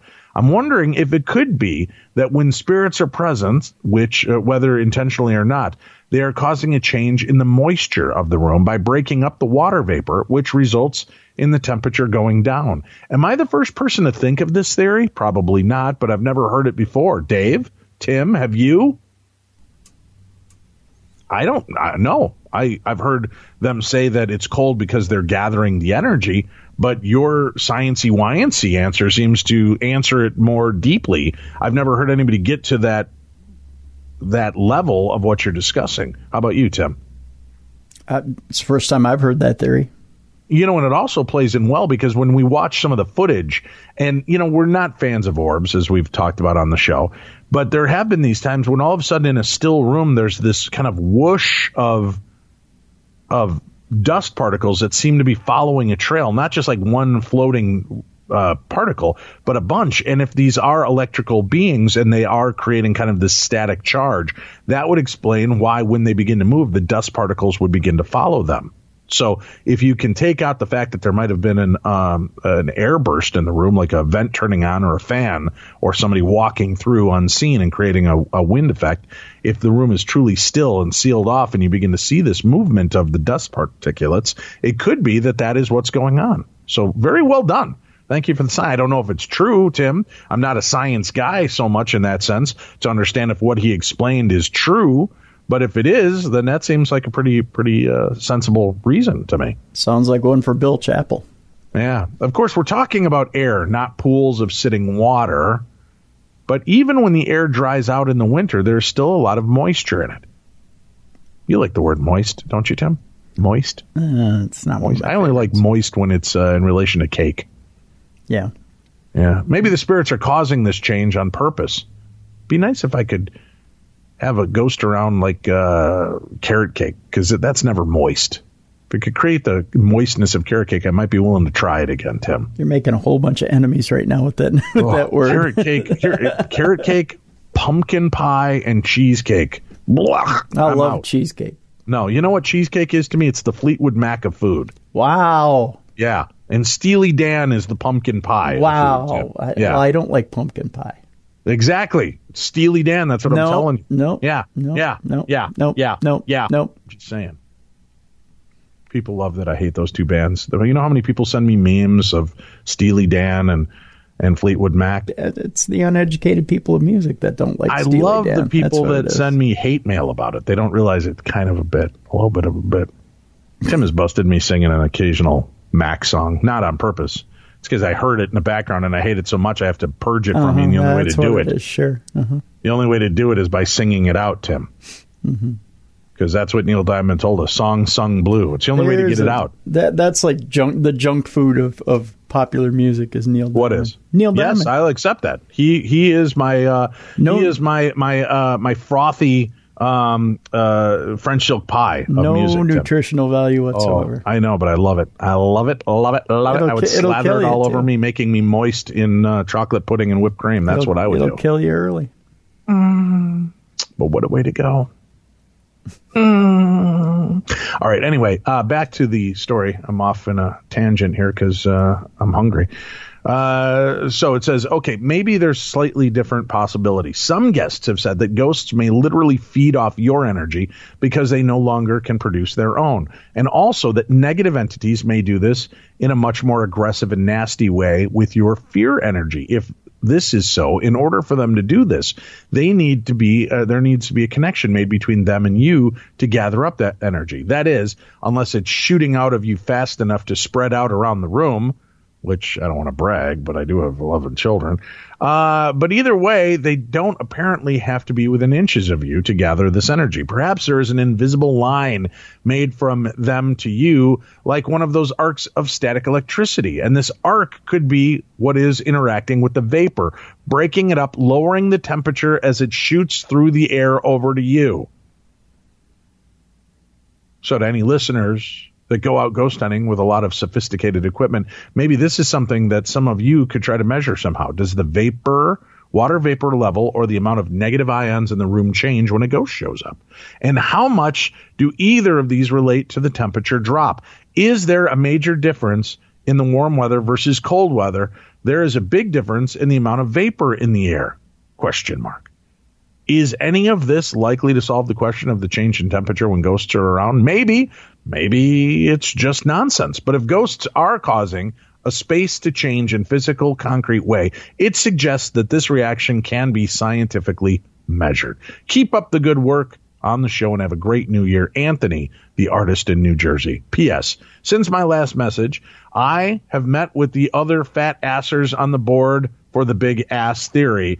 In other words, myself, we have reached the following joint decision in regard to your requested involvement in our organization, which is focused on educating the citizens of Earth that our world is in fact shaped like a giant ass. Since Dave has legal joint citizenship in Romania, the big eastern cheek hemisphere of our world shall henceforth be known as Dave Assphere.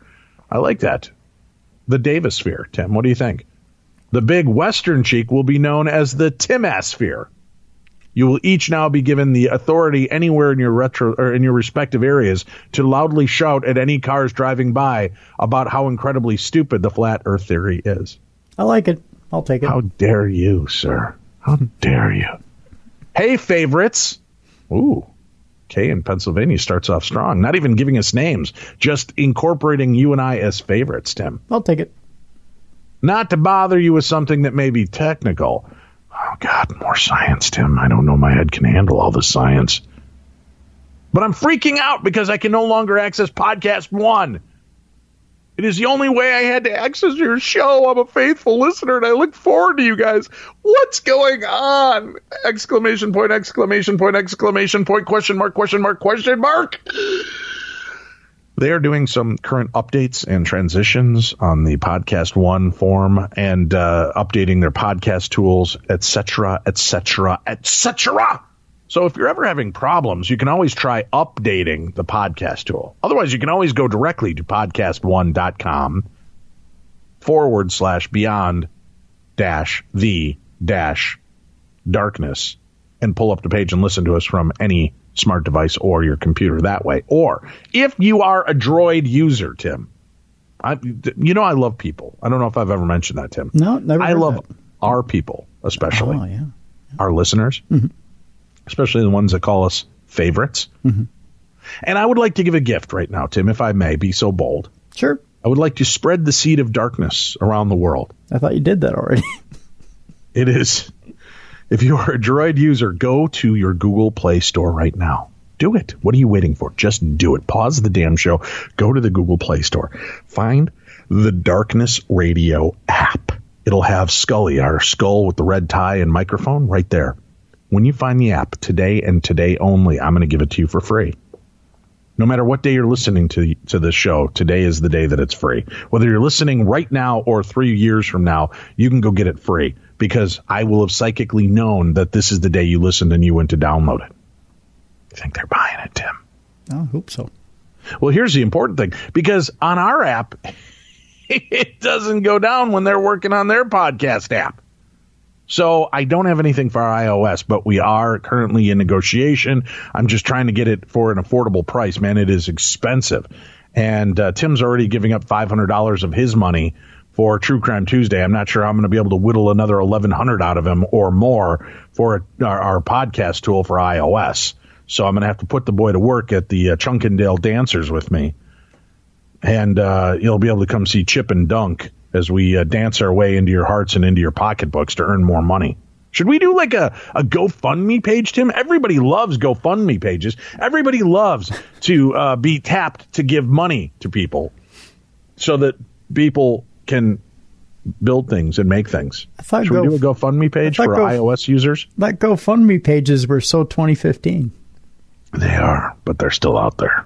Yeah, begging for help. If you would like to make a donation for us to get an iOS app, we could start it off with a donation of $25,000. I'm not sure it'll cost that much, but I'm sure we can find a way to put the rest of the money to good use.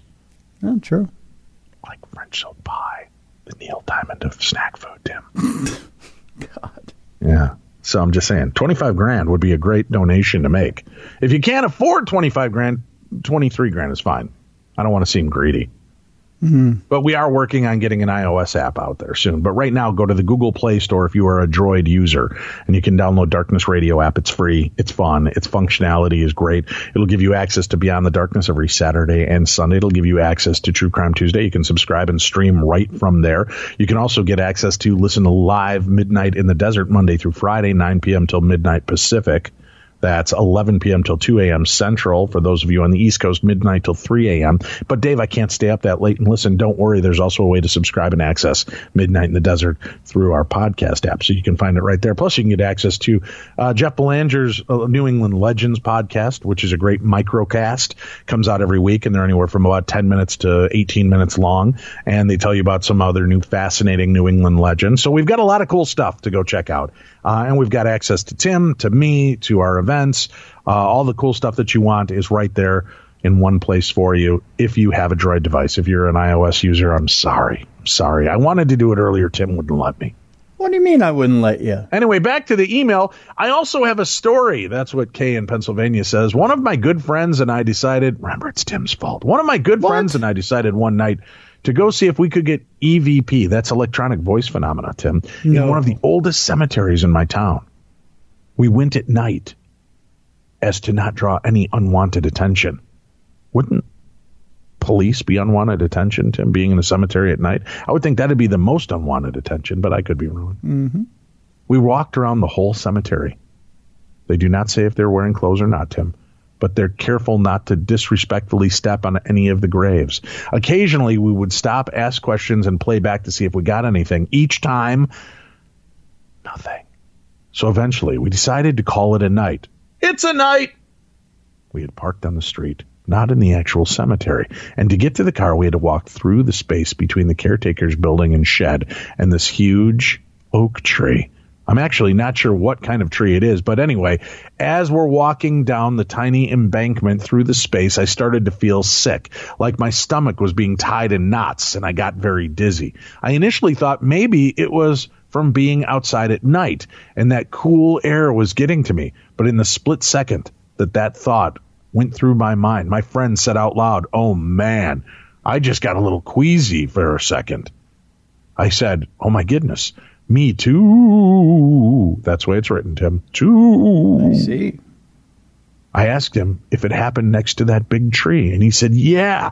It felt like he had to throw up. The feeling went away as soon as our feet hit the street. I think something followed us around that cemetery and to the edge of it where we left from. I also feel that we both felt we had something to do with whatever it was, or maybe just that big tree, since we entered the cemetery at a different spot from where we exited. I don't know. But not too long after that little coinky dink, the tree was cut down, Tim. The tree was cut down, Tim!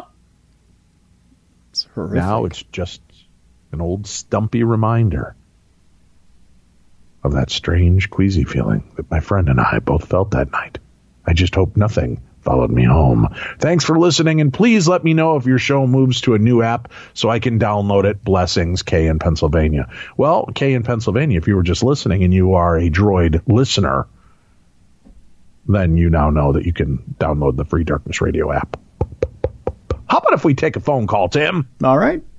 Let's take one right now. And remember, if you want to be a part of the show, give us a call at the Beyond the voicemails,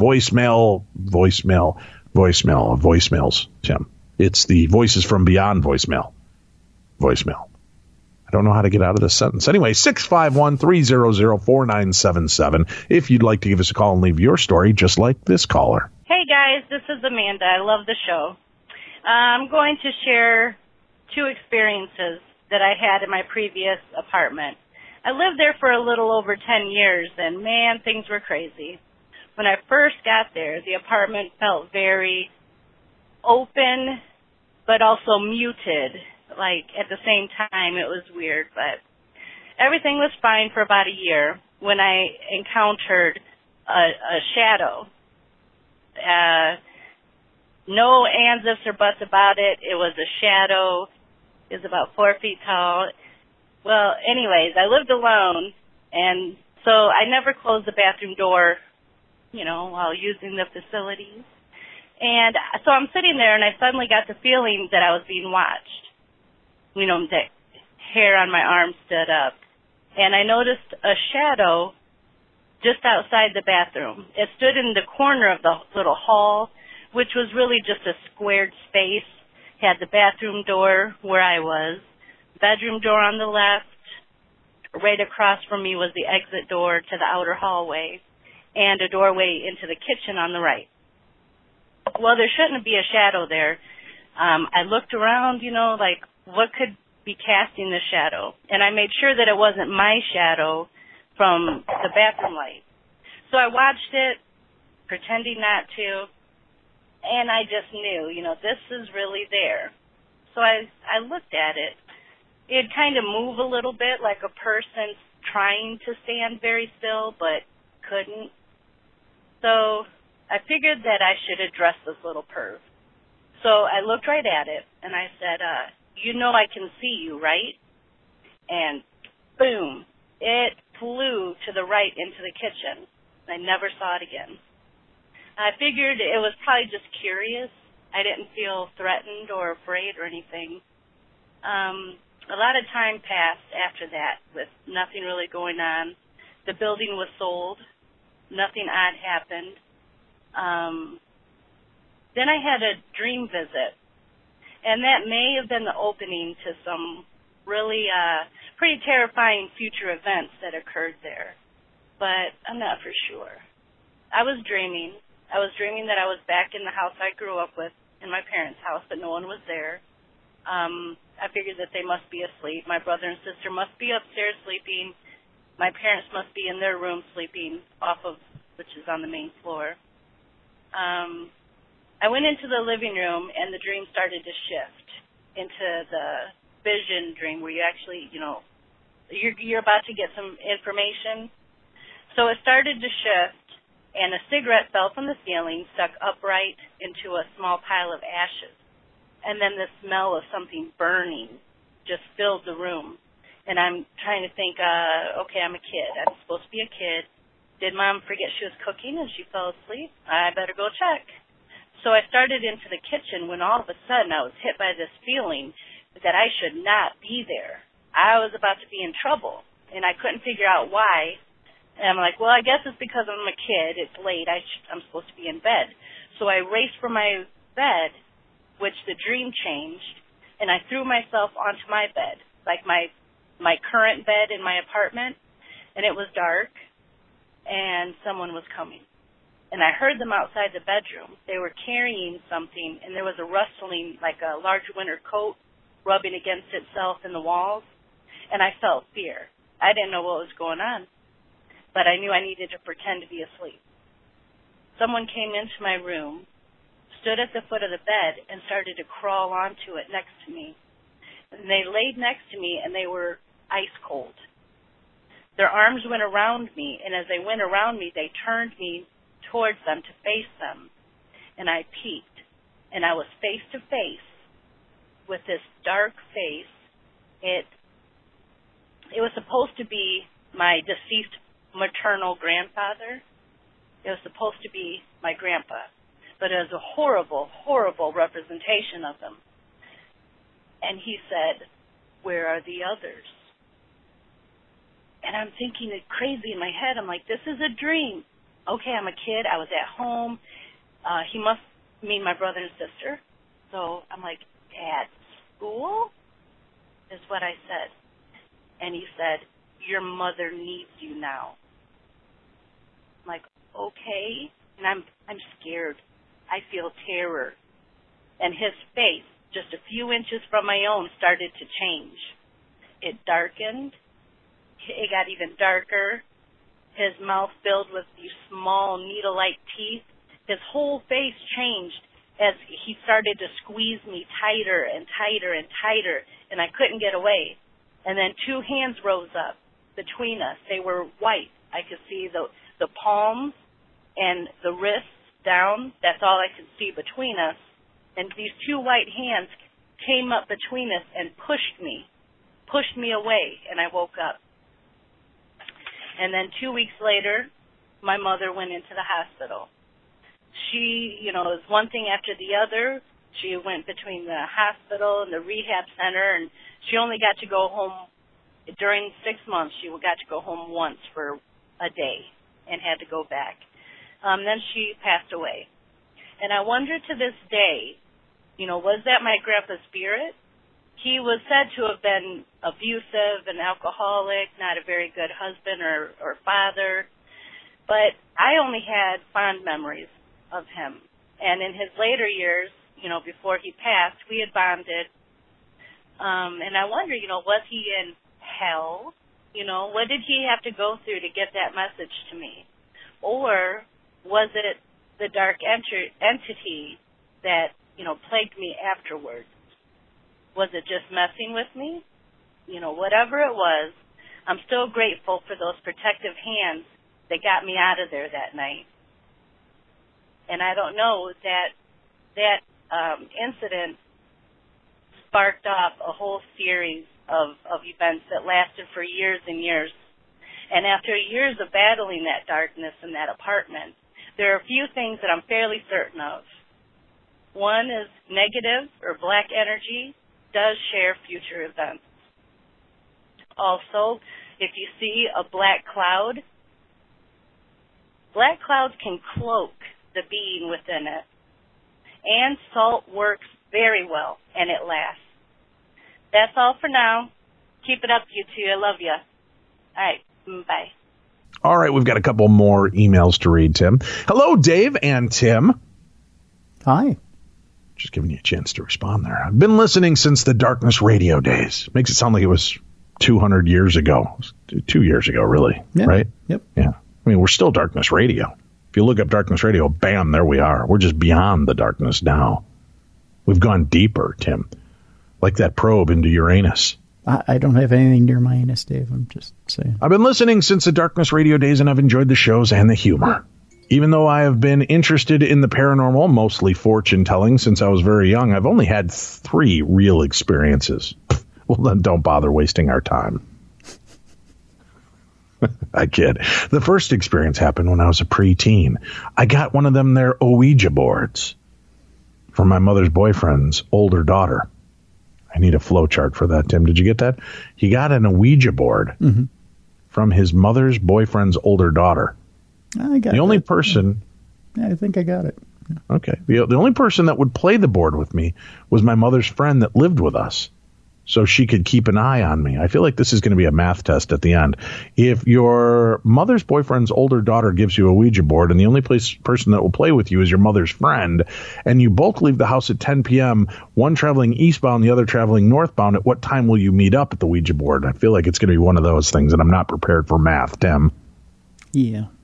Most of the time, I don't believe it really worked, but one time it felt different. I can't explain the feeling, but my mother's friend asked my mother, who was in the other room, a question that neither of us knew the answer to.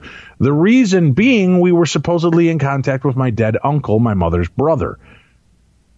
Are you keeping tabs with all these people involved in this story, Tim? Trying. I can't remember the question now, but this was many years ago, but I do remember the answer was correct. I'm still interested in playing the Ouija all these years later, but I can't seem to find anyone to play with me. Tim, would you like to play with him? Sure, why not? The next 2 experiences happened in 2018. Let me explain. I have never seen a ghost or anything abnormal. The Ouija board experience isn't in the same boat as actually seeing a ghost or spirit, to me anyway. I met my best friend a little over 2 years ago. He told me many stories about feeling and seeing ghosts. He told me about the old man ghost living in his house. He told me about seeing ghosts in the past. Over the last 2 years, I started hanging out at his house, watching movies, eating pizza. You know, that kind of perverse thing. Yeah. One night I was watching a movie, and he had dozed off. From the couch, I could see into the kitchen, and I noticed a golf ball-sized little ball of foggy light slowly wave across in front of the stove. It moved like it was on a wave. This didn't exactly scare me, but more of excitement. The light faded and was gone in about 5 seconds. The final experience wasn't so pleasant. In fact, I still get chills when I tell anyone about it. Wow, a story that's better than a little gassy ball flying about. I don't know if I believe it. Tim, shall I read it and find out? Sure. I was again in my friend's house. He was cooking something, and I was standing there talking to him. To his left is a step down going into the bathroom. To the left of the step down, and a laundry room to the right. I feel I can't exactly explain this the way it actually happened. I noticed an outline of a shadow person. The thing is, it was already there, but when I noticed it, it jerked back around the corner, Tim. I know you were thinking I was going to go someplace else when I said that, but it jerked back around the corner. It was like peeking around the corner is what I'm saying, but it was there the entire time. When I noticed it, I focused on it. It darted back around the corner. I will never forget that feeling I got. My friend said I turned extremely pale. To this day, I hate going into that house, not because of the ghost or the gassy ball of light or whatever it was, but due to the shadow person I saw. That was the first time I truly felt afraid of anything supernatural. I just wanted to share. Thank you for your time and everything you two do. And that comes from Matthew. So, Tim, was it the mother's friend's brother's cousin that played the Ouija board, or was it the friend's cousin who was in the basement of the other friend's house that saw the shadow person play the Ouija board? Exactly. All right. I was just looking for clarification. Right. All right, Tim, as I mentioned, it's a good way to be a part of the show by giving us a call on our Voices from Beyond voicemail, 651-300-4977. Leave us your stories just like this caller. Hi, guys. This is Tim from Grand Rapids, Minnesota.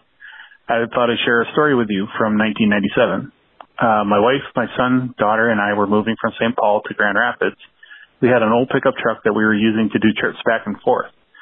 The second to last trip was a solo run by me and ended at midnight in Grand Rapids. As I pulled in the driveway, the part that connects the shifter to the transmission came apart. I got under it, pushed it back in, and drove it into my in-laws' garage. I drove it up a pair of ramps, put it in park, and chocked the wheels. I found a creeper and slid under to see if I could figure out a way to secure the connection. I was face to face with the bottom of the transmission when I heard a metal grinding noise. The truck began to slide down the ramps.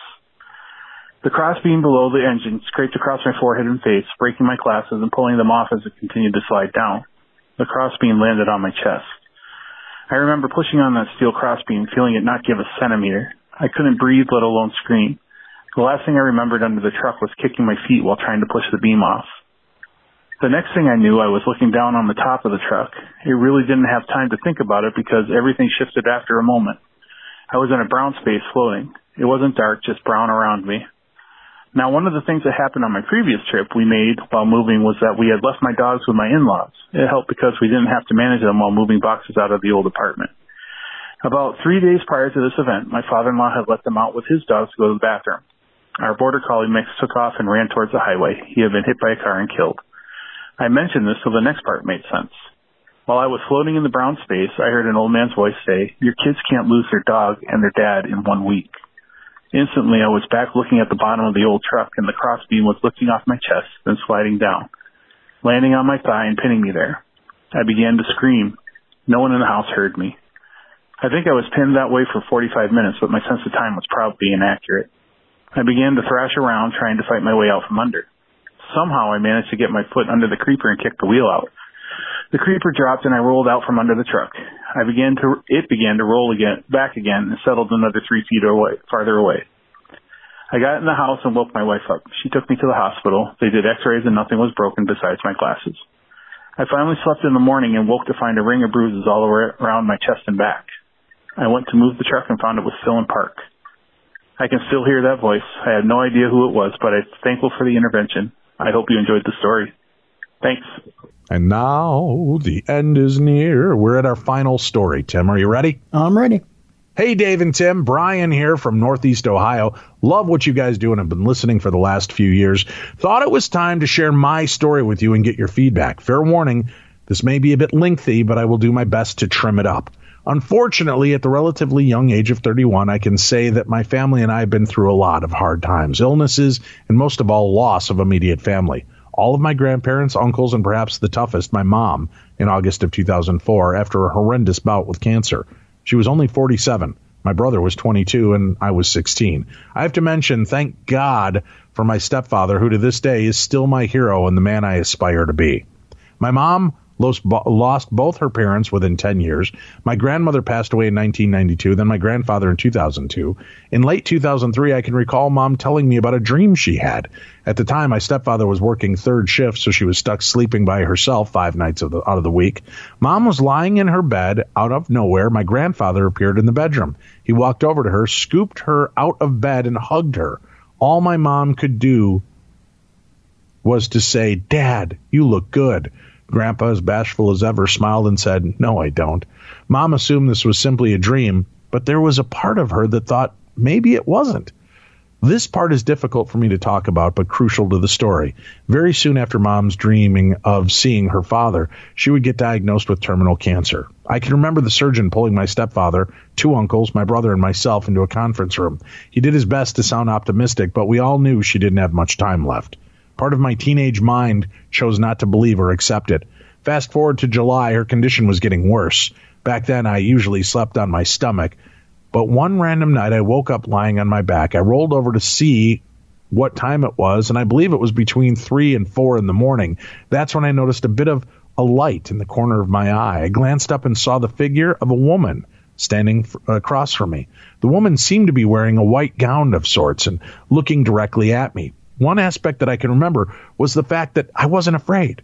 I've always been a believer in the paranormal and believe ghosts and spirits send off energy. I truly believe this spirit I was encountering meant no harm, but wanted to make sure I was aware of their presence. We made eye contact for a second or two. Then she vanished. No cloud of smoke, nor did she walk through a wall. Just there 1 second, gone the next. I remember rolling over to my back, probably glanced back over to my right to see if she appeared, which of course she did not, and eventually went back to sleep. I told my best friend at the time what I'd seen, and while he didn't have a ton to say, never dismissed it. Told me it was just a dream, so anything like that. Very soon after my encounter, my mom would pass away in her sleep. Thankfully, I was in the room with her, so she didn't go alone. Sometime after Mom's passing, I thought back to the woman I'd seen and couldn't help but recall Mom's dream of being visited and hugged by her father. I came to the conclusion that my mother's visit from my grandfather was the warning that while she would be gone or be in for a very tough road, that's how it's going to end, being reunited and is in his arms. Perhaps my visit was either my grandmother or some type of guardian angel letting me know that the time is coming very soon. Words cannot describe how much I miss my mom over 14 years later, but these visitations have always helped me cope with a loss just a little better. That's my story, guys, and I thank you for taking the time to read it. I would love to hear your takes and opinions on this matter. Thank you for the entertainment you provide, and I always look forward to the weekly shows. Take care, and that comes from Brian. Well, Brian, I think you got everything you need out of that. It sounds exactly like that. You were getting a nod. You were getting the understanding that the time was coming soon to prepare you for it, but to know that something extends beyond our physical form. And although your mother wouldn't be here with you physically anymore, the spirit will go on. And I think that's my takeaway from the story. Tim, I don't know if you have a different aspect on it, but that's what I was getting. No, I would agree with you.